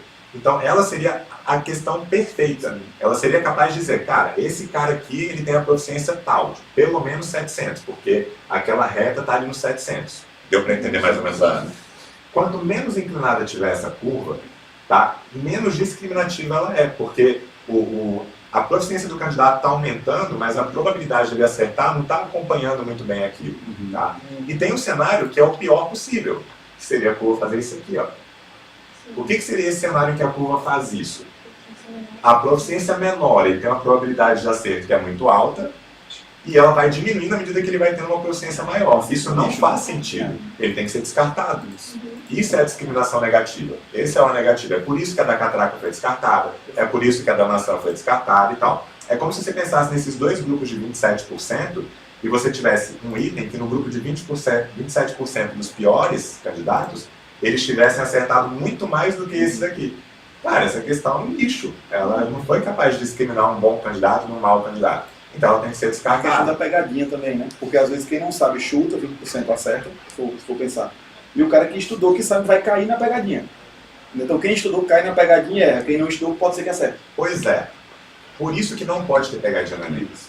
Assim, pelo menos Tem, não né? poderia. Tem. Mas pelo menos não deveria ter pegadinha. O que a gente pode ter são distratores, que são o quê? Alternativas erradas que atraem o aluno que não domina aquela habilidade ou que não tem aquela proficiência ali. Então, isso é o que é esperado, mas sim, tem pegadinha. Tá? Mas não deveria. Uma boa avaliação educacional, você não Prejudica o deveria. aluno de proficiência. Exato, exato. Mas até isso é possível você, de certa maneira, mensurar e acaba acontecendo quando tem essa discriminação negativa. Então, por exemplo, essa questão da catraca dos dentes e tal, quando eu li e eu escrevi confusa, já é uma percepção que eu tinha assim, cara, se eu fosse pensar hoje, com os microdados em mão e sabendo que ela foi anulada de fato, beleza, cara, faz sentido, porque é uma questão que sempre é confusa para mim, que tem uma proficiência que eu sei que é algo, que sou professor, enfim. Ela vai ser confusa para todo mundo, então, tipo, só que aí que tá, nem sempre isso vai acontecer. Por exemplo, aquela questão do lava rápido do ano passado, eu achei que ela ia ser anulada. Porque eu achei que ela podia, não que ela fosse confusa, mas ela era ambígua, ela tinha dupla interpretação. Você podia acabar indo para o lado do 9 ou do 15. Então eu achei que ela teria sido anulada. Tá? Eu acho que ela não foi anulada com certeza, mas eu não lembro do parâmetro A dela, do parâmetro de discriminação. Mas acho que foi baixo, ela não era uma questão muito discriminativa, então se você errasse também não ia te prejudicar significativamente, né? Eu vi em relação ao parâmetro B do material do centro, tem algumas questões separadas por dificuldade, né? E tinha a proficiência de uma questão lá que era negativa, duas questões, as primeiras duas questões. Tá, o do B, né? É, do B. Do B, tá. Bom, o A não pode ser negativo, né, o parâmetro de discriminação, ele não pode. Se ele for negativo, ele tem que ser eliminado do teste. O B ele pode ser negativo, porque o B, o que seria o zero ali? Vulgarmente falando, tá? Porque não é exatamente isso não. Você tem que levar em consideração lá o B e o C para calcular a dificuldade. É uma fórmula bem complexa lá da probabilidade de acerto do item, enfim. Mas vulgarmente falando, o B0 seria o 500, seria a média. Aí à medida que o B vai aumentando, cada uma unidade do B equivaleria mais ou menos a 100 unidades da sua proficiência, que é o desvio padrão que eles padronizam como 100 e tal. Então, não é exatamente assim, mas você pode considerar que, por exemplo, um B igual a 1 é um item que tem dificuldade 600. Um B igual a 2 é um item que tem dificuldade 700. Não é exatamente isso, mas é bem próximo disso. E o B negativo seria um item que tem proficiência abaixo de 500. Então, se o B fosse menos 1, por exemplo, seria 400. Se o B fosse menos 2, seria 300. Seria algo mais ou menos nessa linha. Tá? Então, não tem problema. Mas o B ele pode ser negativo. O C, que é o de acerto ao acaso, não. O acerto ao acaso ele vai variar de 0 até alguma coisa, até 1, mas em geral fica em perto do 20%. Né? Queria ouvir mais Roberto. Vai, Roberto. Tem algum método, estratégia para fazer esse dia de prova, mesmo sabendo que é algo individual? Você meio que indica por onde começar? Bom, eu prefiro indicar por onde não começar, que é por aquilo que você não domina. Porque, assim, eu tenho uma visão de prova que a prova você tem que entrar nela e sentir de cara que você é capaz de fazer a prova. Né? Assim, que você domina aquela prova. Porque se você tem aluno, vou citar o exemplo do segundo dia, tem matemática, física, química e biologia. Aí eu, Fredão, o que eu era pior era biologia. Né? Então, eu vou começar por biologia, que eu poderia ter essa visão. Eu vou começar logo, porque eu já fico livre logo da biologia. Duas coisas podem acontecer. Eu posso ir bem na biologia e eu não vou saber, porque eu não domino. Então, eu não vou ter como saber que eu fui bem. Ou eu posso já ter certeza de que eu fui mal e eu vou ter que fazer todo o restante da prova correndo atrás do prejuízo. As duas coisas são ruins. Então, para mim, não vale a pena. Então, eu sempre recomendo que você comece por aquilo que você mais domina, né? Para que você se sinta capaz e tal, de, né, pô, tô entrando na prova, ainda tô com aquela tensão na prova, mas pelo menos eu domino essa parte aqui, então vamos lá, deixa eu respirar fundo e... Alternar as matérias. Alternar com certeza, isso aí com certeza, uma parada que eu também vou falar no congresso, Eu amo matemática.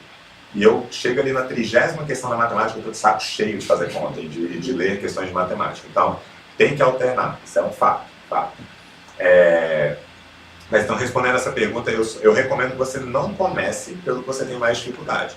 Por onde você vai começar, aí você vai ter que ponderar tipo, o que você tem mais facilidade e também, de certa maneira, o peso que aquele componente vai ter para você no SISU. Né? Que também não adianta você tentar montar uma estratégia só pensando na prova do Enem, que você domina, sem ter uma noção das universidades que você quer, como que elas vão ponderar, pesar aquilo. Né? Então, por exemplo, você... sei lá, talvez você nem goste tanto de matemática, você não seja tão hábil assim, tão proficiente na matemática, você se garante melhor na natureza. Mas não interessa muito, se você quer uma UFMG, por exemplo, as notas da matemática são mais altas, sempre foram mais altas. É natureza peso 3 e matemática 1. Tá, então beleza, então nesse caso, óbvio que você vai ter que dar uma atenção maior para a ciência da natureza do que para a matemática. Matemática inglês. 3,5, mas mesmo assim, mesmo sendo 3,5, se você tem o dobro do peso para a natureza, o que você consegue alcançar de pontuação tipo, não justifica você ficar tipo, dando uma atenção redobrada para a matemática. Eu só faço um parêntese, eu não faço esse parêntese por ser professor de matemática, querer defender nada disso, não. Mas no final de prova, se você precisar acelerar alguma coisa, é mais fácil acelerar algumas de natureza do que algumas de matemática. Tá? A mesma coisa com humanas e linguagens. Linguagem é mais chato de você acelerar. Então, num segundo dia de prova, que você tem natureza e matemática, se chegar no momento ali que você está no dilema do que você deve priorizar e você precisa deixar alguma coisa para o final, tente deixar a natureza para o final, tá? Porque se você precisar acelerar a resolução, você consegue. Matemática é um pouco mais difícil nesse sentido. Tá? Então, é tudo isso que você vai ter que pensar, assim. Mas o principal é não comece pelo que você tem mais dificuldade, Fábio. Aí não são 45 de matemática, né? São bem mais, porque física e Sim, tem um quesinho, né? Assim. É muito da fonte. Biologia eu sempre gosto de colocar no meio, porque muda o lado do cérebro, de gasto de ATP, né? Biologia você vai para o lado de leitura, outro tipo de interpretação. Já física, você vai continuar fazendo prova de matemática. Então, se vai mudar para quebrar, não muda de matemática para física, muda de matemática para biologia, na sugestão, né? Teve um aluno que ele falava assim, que ele fazia... muda pra genética. Não. Teve um aluno que ele falava assim, não, é porque eu já vi que esse negócio que recomendou a gente ficar mudando de prova e tal, aí eu faço assim, eu queria saber a tua opinião. Eu faço 5 de matemática, aí eu vou pra natureza, aí eu faço 5. Aí eu vou pra matemática e faço 5. Eu acho que você deu uma exagerada aí.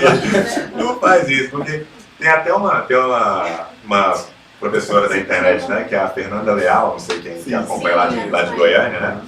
Ela fala muito do flow, né, de você estudar e da ideia do flow e tal. Isso acontece na prova. Né? Na prova, você não pode tipo, querer usar método Pomodoro. Na prova eu vou fazer 20 minutos de matemática. Cara, às vezes você está num flow, você está você sente que você está bem, você está numa pegada legal e tal, isso te motiva a continuar fazendo aquela prova. Então você tem que tentar perceber isso.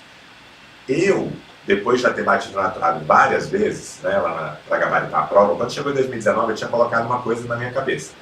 Eu ia chegar na questão 30, mais ou menos, da matemática, porque qual era a minha estratégia até então? Deixa eu explicar. Eu fazia toda a matemática. Não recomendo para nenhum aluno fazer isso, tá? Mas eu fazia toda a matemática, pulando aquelas que fossem as mais difíceis. Depois eu ia para a ciência da natureza, fazia ali umas 20, 25, 30, que fosse. Depois eu voltava para finalizar a matemática que tinha deixado em aberto, e no final da prova, no tempo que sobrasse, já que o meu interesse não era ser aprovado, então eu queria mais gabaritar a matemática do que necessariamente ir bem nas duas, então eu fazia o restante que faltava de natureza. Então essa era a minha estratégia. Só que eu percebi que eu estava sempre batendo na trave na matemática, e em geral as questões que eu começava a me enrolar e as que eu errava estavam mais para o final da prova. Então eu coloquei na minha cabeça, eu vou fazer as 30 primeiras, né? E depois que eu fizer essas 30 primeiras, eu vou mudar para a natureza, para dar uma descansada, então depois eu volto para a matemática. E eu não fiz na prova de 2019, mas por quê? Porque quando chegou na 30ª questão, era um momento que eu estava me sentindo muito bem com a prova, muito confortável. Eu estava, não, velho, mas está fluindo bem aqui, eu estou num ritmo legal e tal. E eu falei, não vou mudar não, vou seguir. E eu segui. Então meio que eu fui contra a minha estratégia, mas porque eu senti que eu estava... Isso legal no dia a dia também. O Pomodoro ele é falho, né? Porque no dia a dia tem alguém que está no fluxo massa de estudo, fazendo questão e para, porque ela armou, entendeu? Não, segue estudando. O Pomodoro ele é para ser um guia, não é para ser uma coisa. A estratégia vai ser bem um filho, né? Exatamente. Assim, você tem que ter, eu brinco que você tem que ter um plano A, B e C, assim, sabe? Tem que ter um plano A, que é aquele que você acha que vai dar mais certo e tal, mas ali na hora da prova, cara, eles são outros 500. Você fala que é top, né, velho? Tem, o pior é que eu tenho um pouquinho. Tem, né? Também. Mas, tipo, uns blocos de questão, sabe? Eu faço 20. Não gosta de plano. Aí eu, não terminei as 20 agora. Eu acho que planejamento faz sentido, por exemplo. Planejar até o momento de comer é legal. Um planejamento. Não treino ao longo do ano no simulado. Exato. Planejar o momento de dar uma parada para beber água e tal. Não tem problema. Agora, o fluxo da prova pode pegar um pouquinho disso. Esse negócio de Gente, toque. pessoal, tem gente de Brasília aqui seguindo a gente, viu? Israel Vieira, mandar um abraço para Israel Vieira. Israel? Israel Vieira. Você quer, manda abraço pra ele. Só que você fala com ele direto. Professor Frederico. Não, só fazer uma adenda aqui dentro do negócio do toque. Porque tem um professor lá no pós que tem toque. O toque dele é toque mesmo, assim. Pra vocês terem ideia, ele tem, já que ele dá um podcast, uma conversa e tal, ele tem uma planilha com as roupas que ele vai usar. Com a calça, com a camisa e tal. Por quê?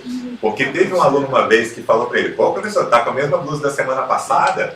Ele vai mudando. Aí, não, olha só, vocês vão achar que eu tô exagerando, vocês não vão acreditar, mas é verdade. Ele fez uma planilha que ele tem 13 combinações de calça e camisa. São 13 tipos que ele usa, tipo, de segunda, terça, inclusive sábado, domingo. E por que é o 13? Porque 13 é o número primo. 7, que são os dias da semana, também é um primo. Amanhã no simulado do senhor vai ter um Então, isso. tipo, 7 e 13 são primos entre si. E o produto dá 91. Então ele só vai repetir uma mesma combinação agora de calça e de camisa de 91 e 91 Cara, dias. que espetacular. Eu acho que eu ia arrasar se fizesse meu E ele foi no aniversário. Ele economiza, né? Não, ele foi nos meus aniversários que ele tava lá, ele falou. Muito bom. Ele falou assim. A gente tava conversando sobre esse negócio do toque dele, das camisas e tal. Aí ele é carioca e a esposa também.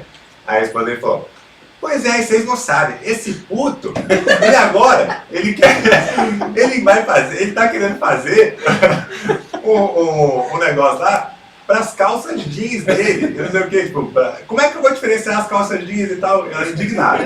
Aí ele, calma amor, já tô preparando um PowerPoint pra isso.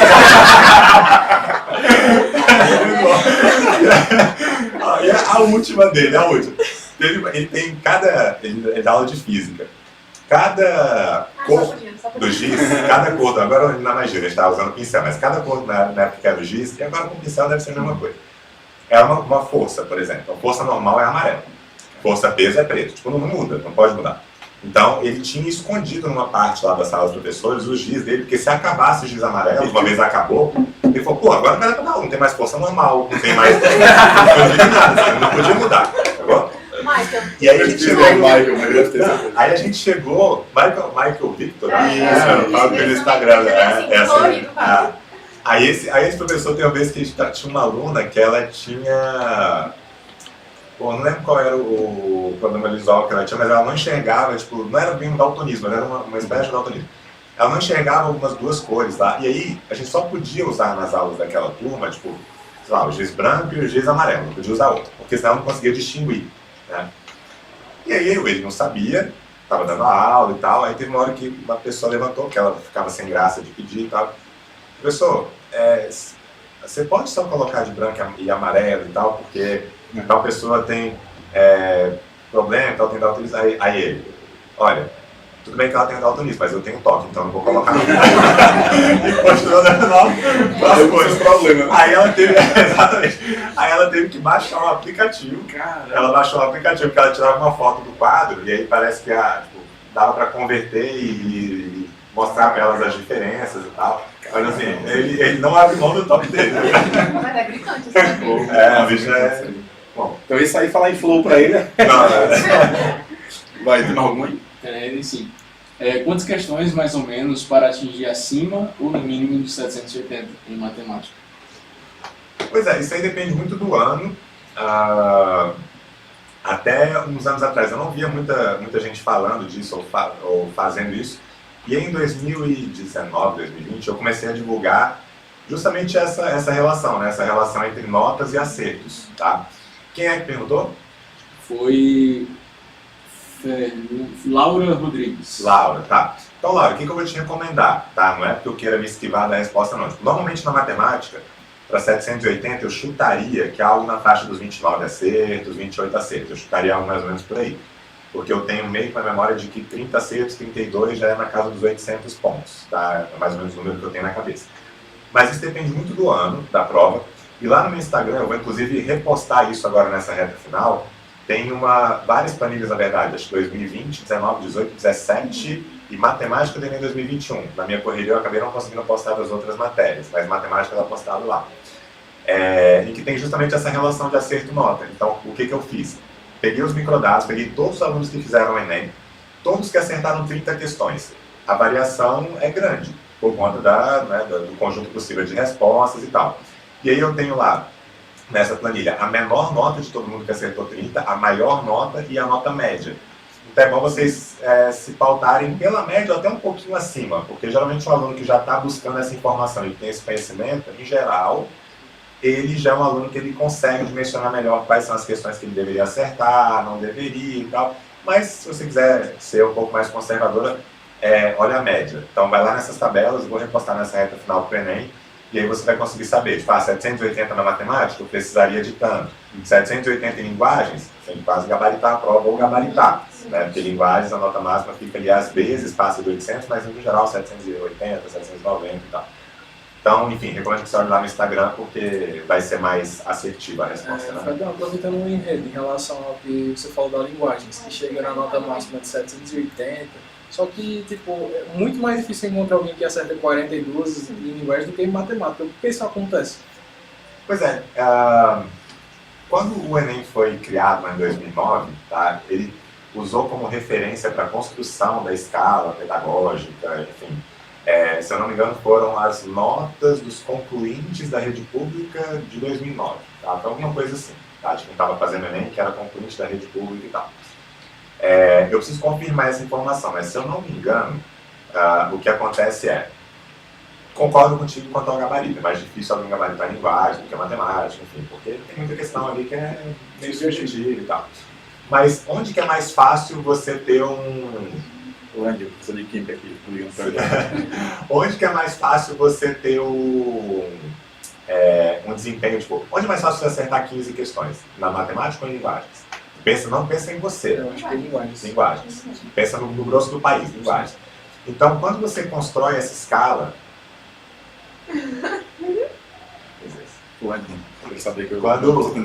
Quando você constrói essa escala, é como se você associasse essa média dos acertos à nota 500.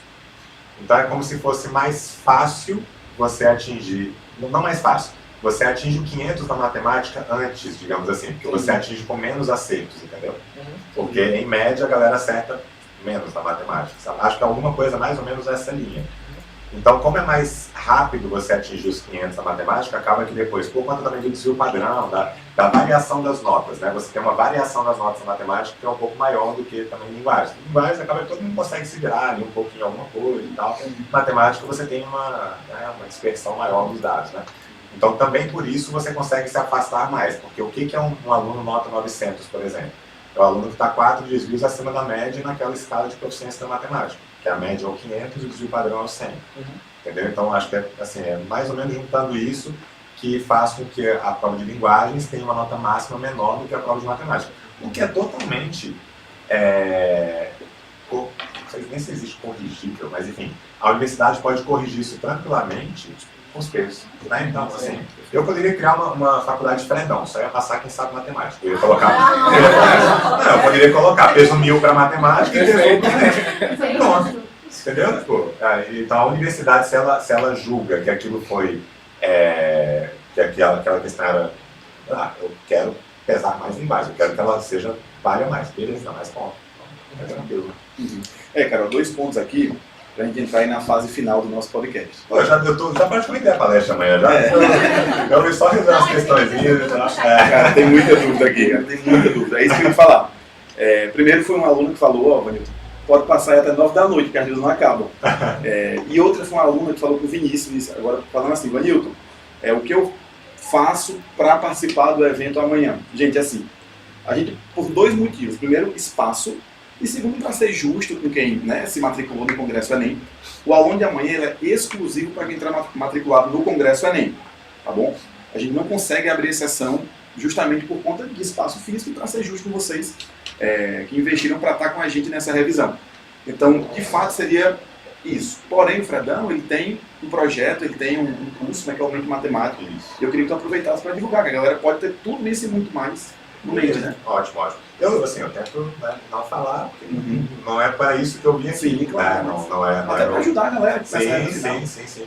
Mas, bom, como é que funciona o Mente Matemática, né, a plataforma?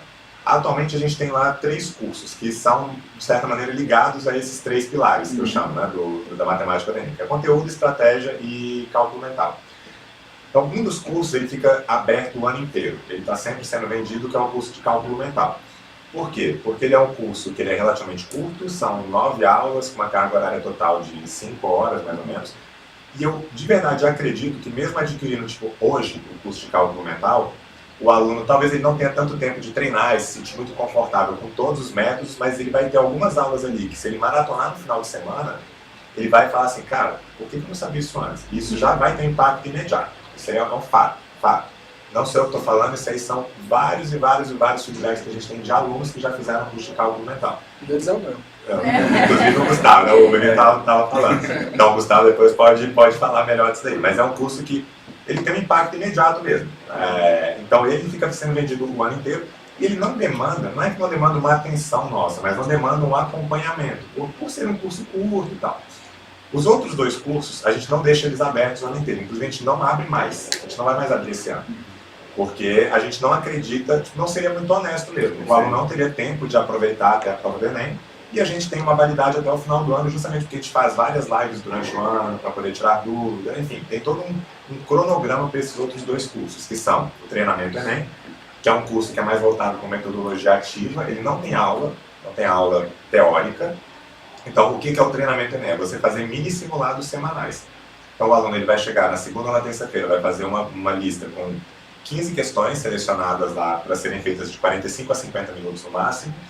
Depois ele vai ter as resoluções escritas, as resoluções em vídeo, vai ter as estatísticas de cada item, de percentual de acerto e tal, daquele grupo que está fazendo aquela lista naquele momento. Vai ter a classificação e tal. E periodicamente ele vai ter lives a cada 2 ou 3 listas, em que a gente vai poder discutir aquilo que eles ainda ficaram com dúvida, apesar das resoluções escritas em vídeo.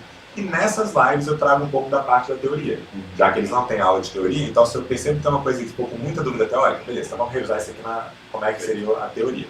Então esse é o Treinamento Enem, é uma pegada mais estratégica, porque é para o aluno sentir aquela pressão de resolver no tempo, saber pular aquelas questões difíceis, aprender com a gente os macetes, os atalhos na resolução, porque tem muita questão que você até resolve, mas você resolve em 5, 10 minutos, você poderia resolver em segundos.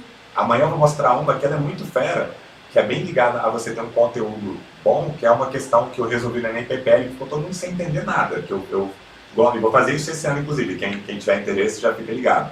Ano passado e no retrasado, na semana do Enem, eu resolvi uma prova antiga, que eu nunca tinha tido contato, que geralmente são as PPLs, né? Por exemplo, eu não olhei o 2021 PPL até hoje, não coloquei nenhuma questão dele no Treinamento Enem, não mexi nele, porque eu vou resolver ao vivo no canal do YouTube do Mente Matemática.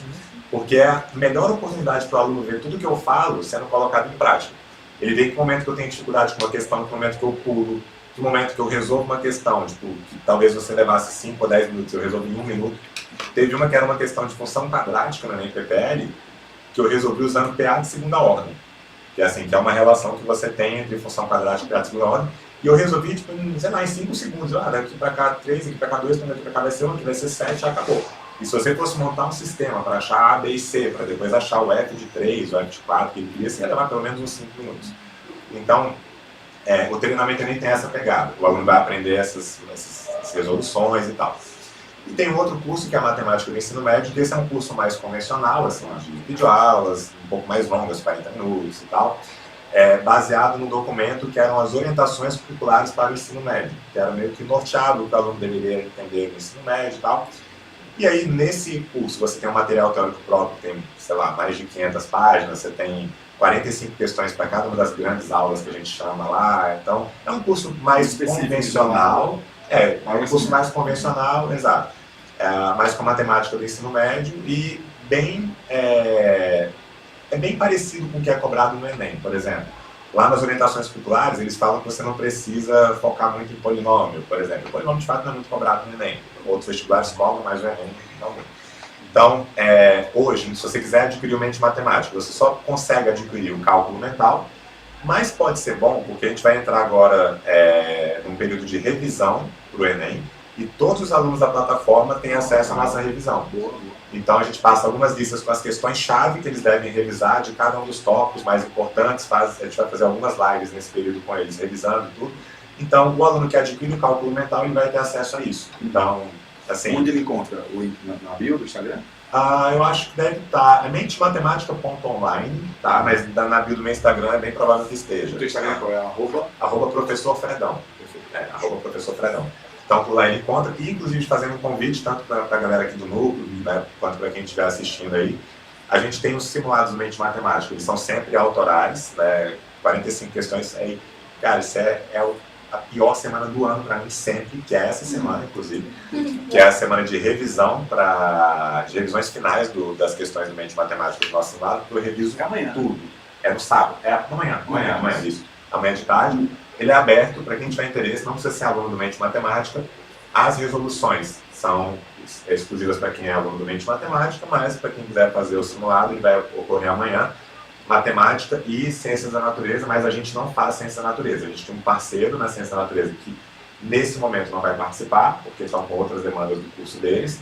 E aí, o que a gente fez foi selecionar algumas questões pelos microdados, pelos parâmetros de dificuldade e tal, das provas de Ciência da Natureza do Enem, de 6 provas distintas, e a gente pediu para um aluno, o Guga, aquele que eu estava comentando contigo no carro, pediu para ele dar uma mexida em algumas questões para não ficar exatamente como estava lá na prova, para vocês só... essa que eu já sei, acabei de tentar. Para ir direto, né? Exato. Então... Eu até falei contigo também. Então, é isso, tá? Sobre o Mente Matemática. Cara, perfeito, velho. Assim, o aluno até perguntou, e como é que eu faço? O que é esse congresso? A culpa é de vocês, mano. Estão divulgando mal. Ô, marketing, cadê marketing? Me contaram. Eu vou tomar isso aqui. Blogueira. Brincadeira. O menino do marketing faz um trabalho, cara, excelente. Assim, excelente mesmo, de verdade. Sou muito orgulhoso com o time de marketing da gente. E o que é o congresso? O congresso Enem é a revisão para o Enem do núcleo pré-vestibulares. Né? E ao longo do ano, cara, assim, eu posso falar isso com toda certeza. O nosso time de professores interno, que trabalha semanalmente, a galera que vem de Fortaleza, de Recife, de João Pessoa, a galera aqui do Cariri, são absurdamente competentes. Eu estou falando isso na frente de um monte de cabecinha que concorda comigo aqui. Então, eles fazem um trabalho absurdo. Mas nós sabemos que todo trabalho de longo prazo, ele acaba ficando, na reta final, o aluno acaba cansando. Não é cansando do professor, é do processo. Então, o que a gente pensa? Quando eu trago uma aula tua, uma palestra contigo, isso motiva o aluno.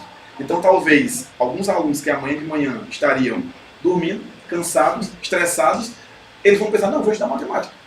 Talvez nem fossem, mas vão porque é um professor diferente, entendeu? Então, assim, claro que a gente confia que os nomes não são aleatórios. O cara é de Brasília, não deve ser bom, tá ligado? O cara tem 2 e 5, cara. O cara tem 2, o cara tem 5. Não tem como esse cara não ter muita coisa dentro dele na matemática. Né? Então, assim, não é isso. A gente vai garimpando pelo Brasil a galera que a gente confia, que a gente acredita que pode agregar. Né? E as lacunas, nós sabemos quais são pelo trabalho que a gente desenvolve ao longo do ano, né? Com assessoria, com todo o nosso suporte.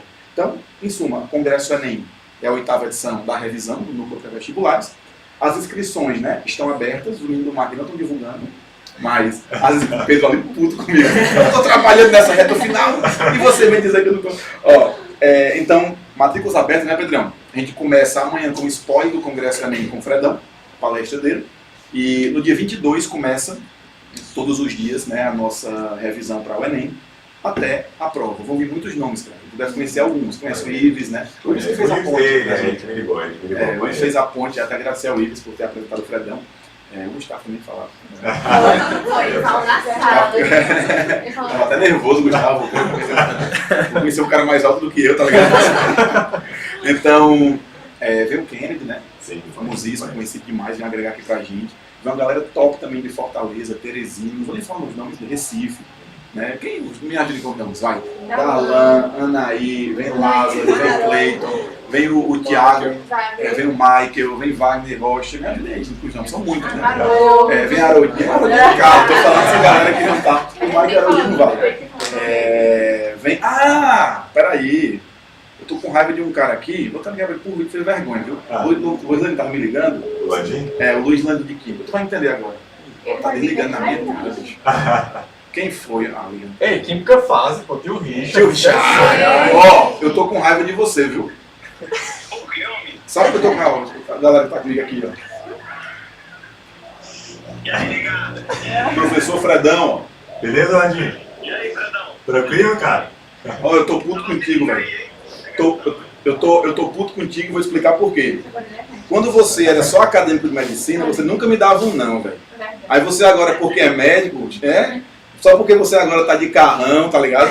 Dinheiro no bolso.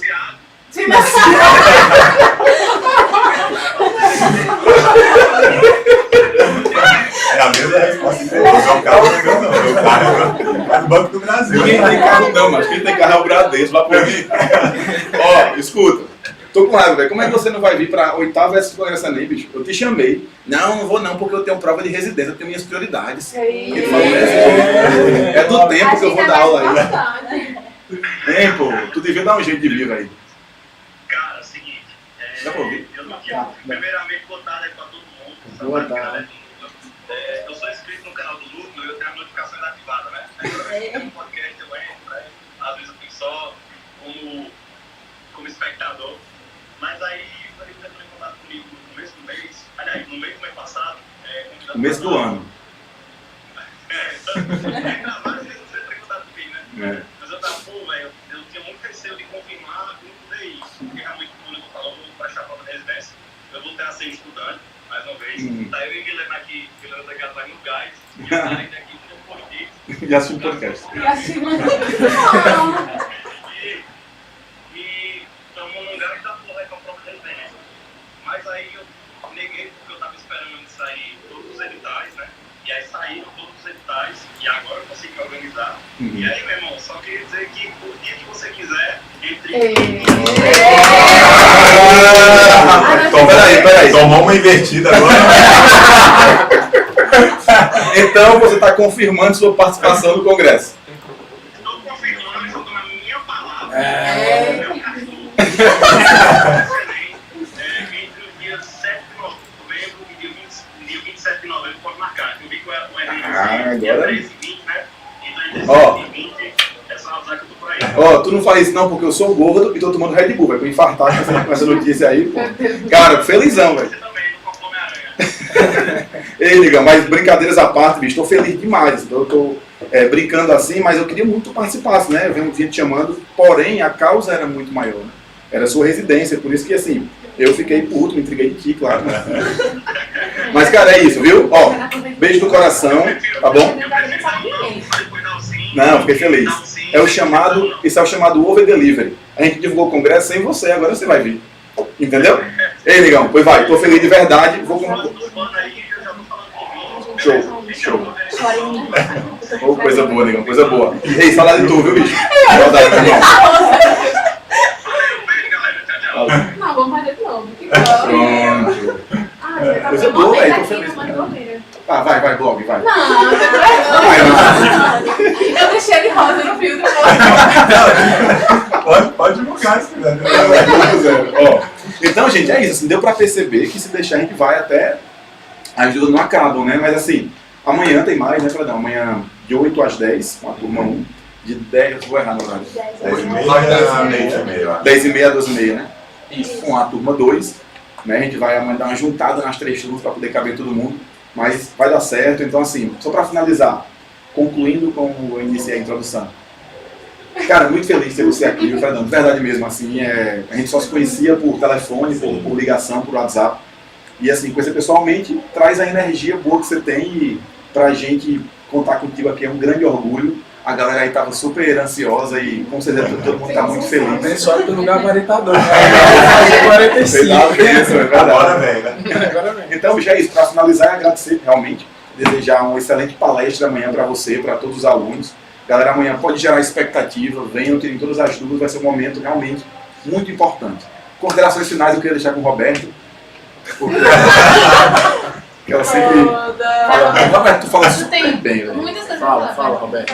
Estou muito feliz em participar, adquiri muito conhecimento, fiquei mais como espectadora. Tinha muita coisa que eu não conhecia, mas estou muito feliz em estar aqui participando, compartilhando conhecimento. E muito obrigada por ter vindo, por ter compartilhado com todos nós sua experiência, seus estudos com a estatística, voltados para o TRI, né? Então, muito obrigada, estou muito feliz. Carolzinha, desenvolva o seu discurso. Vai, uma redação. Disserte sobre o tema. Não, eu também, assim, queria agradecer, né, porque nessa reta final, eu sei que tá todo mundo cansado, ainda vai ter televisão, né, então quanto mais informações a gente puder ter, né, tiver para poder dar informação, nos orientar também, ajudar, né, claro que o cursinho, ele já é impecável nesse ponto, mas nunca é demais, né, conhecimento nunca vai ser demais, então agradecer mesmo, assim, de uma forma bem de aluno, era um sonho para ser você pessoalmente, acho que isso é geral e, de fato, o seu trabalho nos ajuda muito, porque sempre quando sai o resultado do SISU, a maioria chama de férias, então tem alguém ali como que vai nos orientando também, então muito importante. Muito obrigada. Lares.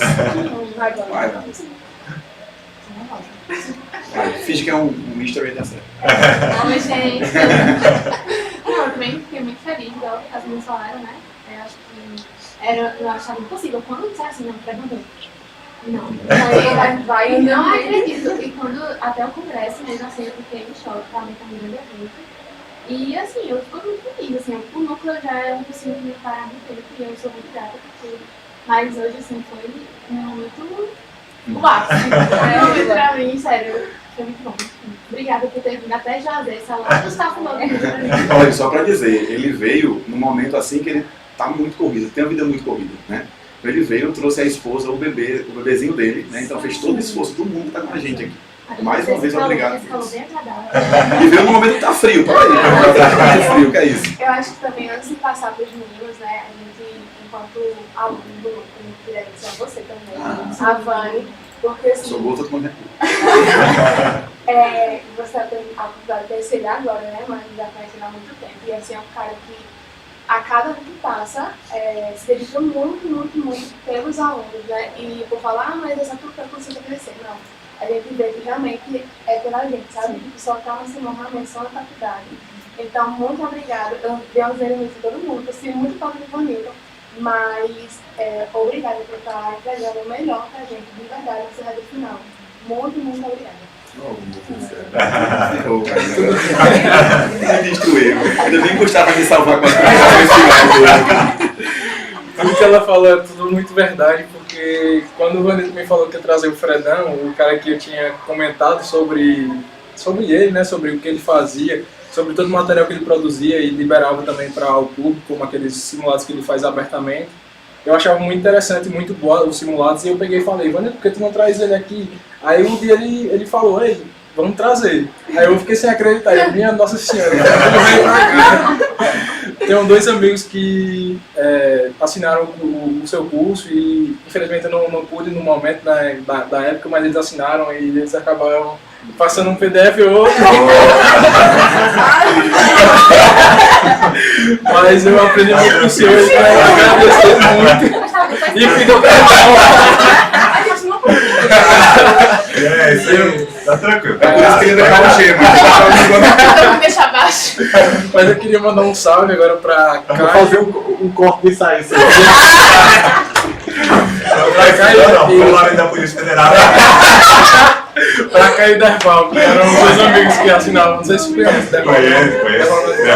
Conheço. Nossa, eles estudaram junto comigo e Derval agora já tá na faculdade e eu e o Caio agora estamos tentando agora no próximo ano passar. Se Deus quiser. A primeira turma, né? Ele entrou lá que começou. Vamos conseguir.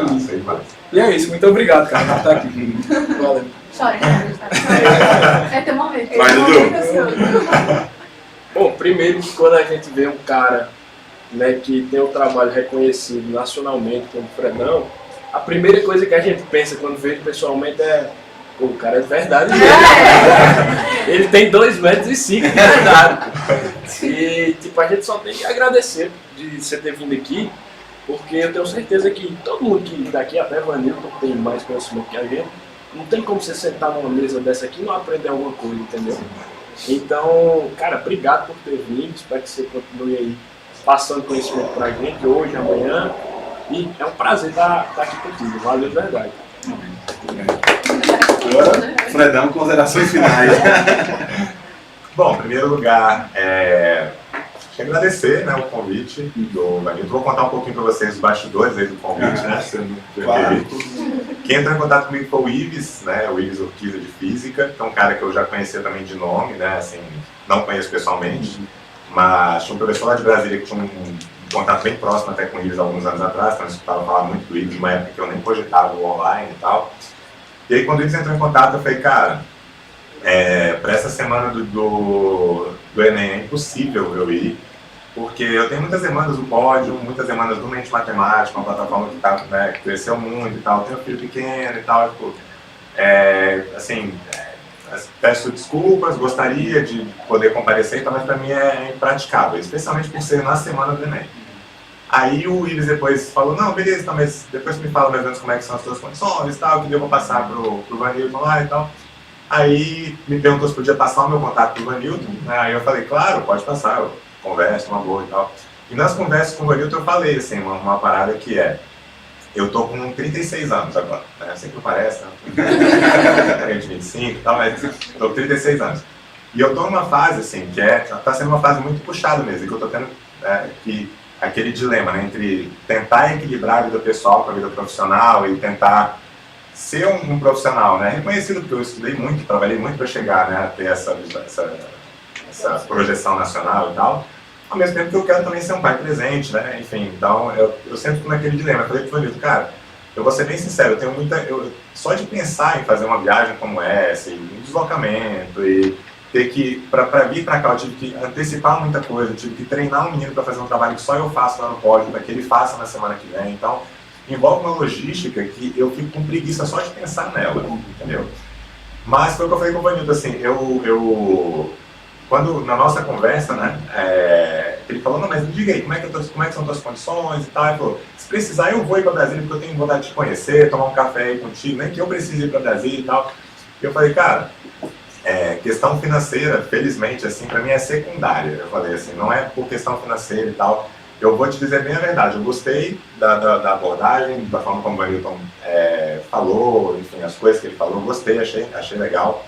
Acabei casando com situações da minha vida pessoal, que a gente vai fazer uma viagem para Jericoacoara e tal. Então a gente vai aproveitar e fazer essa viagem. Mas eu sou um cara assim, eu acho engraçado isso, porque eu não me acostumei ainda com essa... Eu sei que isso acontece, os alunos terem essa sensação, alguns até de ídolo mesmo. Não, ele é um ídolo, o cara, ele sabe muito e tal, nossa, ele é... Eu não, de verdade, não consigo sentir isso no meu dia a dia, eu não me sinto dessa forma. Eu sei que eu tenho uma boa visualização nacional e tudo mais, mas eu não me sinto dessa forma. Então, para mim é muito gratificante mesmo, profissionalmente, ver pessoas que talvez eu não tivesse a oportunidade de conhecer pessoalmente, né? Se não fosse por esse convite, né, do Vanilton para poder participar. Agradeço porque ele também fez, né, teve que mudar um pouco a programação, né, do que ele gostaria de ter feito para que eu pudesse estar aqui. Então, queria fechar dizendo que para mim está sendo um prazer, de verdade, assim, eu tenho isso muito da minha criação mesmo, eu trato todo mundo igual, assim, seja você falar, nossa, eu sou teu fã, cara, beleza, bora sentar aqui, bora tomar a pessoa pode estar acima de mim hierarquicamente ou abaixo de mim, eu vou tratar sempre da mesma forma, então para mim é um prazer mesmo estar aqui com vocês. Tanto quanto para vocês, talvez seja um prazer contar com a minha presença. Então, agradecer, dizer que tem ainda mais para trazer aí amanhã. E é isso, agradecer de verdade pelo carinho aí de vocês, por todas as palavras que vocês falaram, e acho que é isso. Galera, então é isso, mais um episódio aqui do Núcleo Podcast. Sobre o Congresso Enem, né, matrículas abertas, link para matrícula na bio. Então, pronto. Show de bola. Vai começar a divulgar? Oi? Agora ele vai começar a fazer Gente, beijo no coração. Galera, obrigado por terem participado, tá bom? Valeu, galera.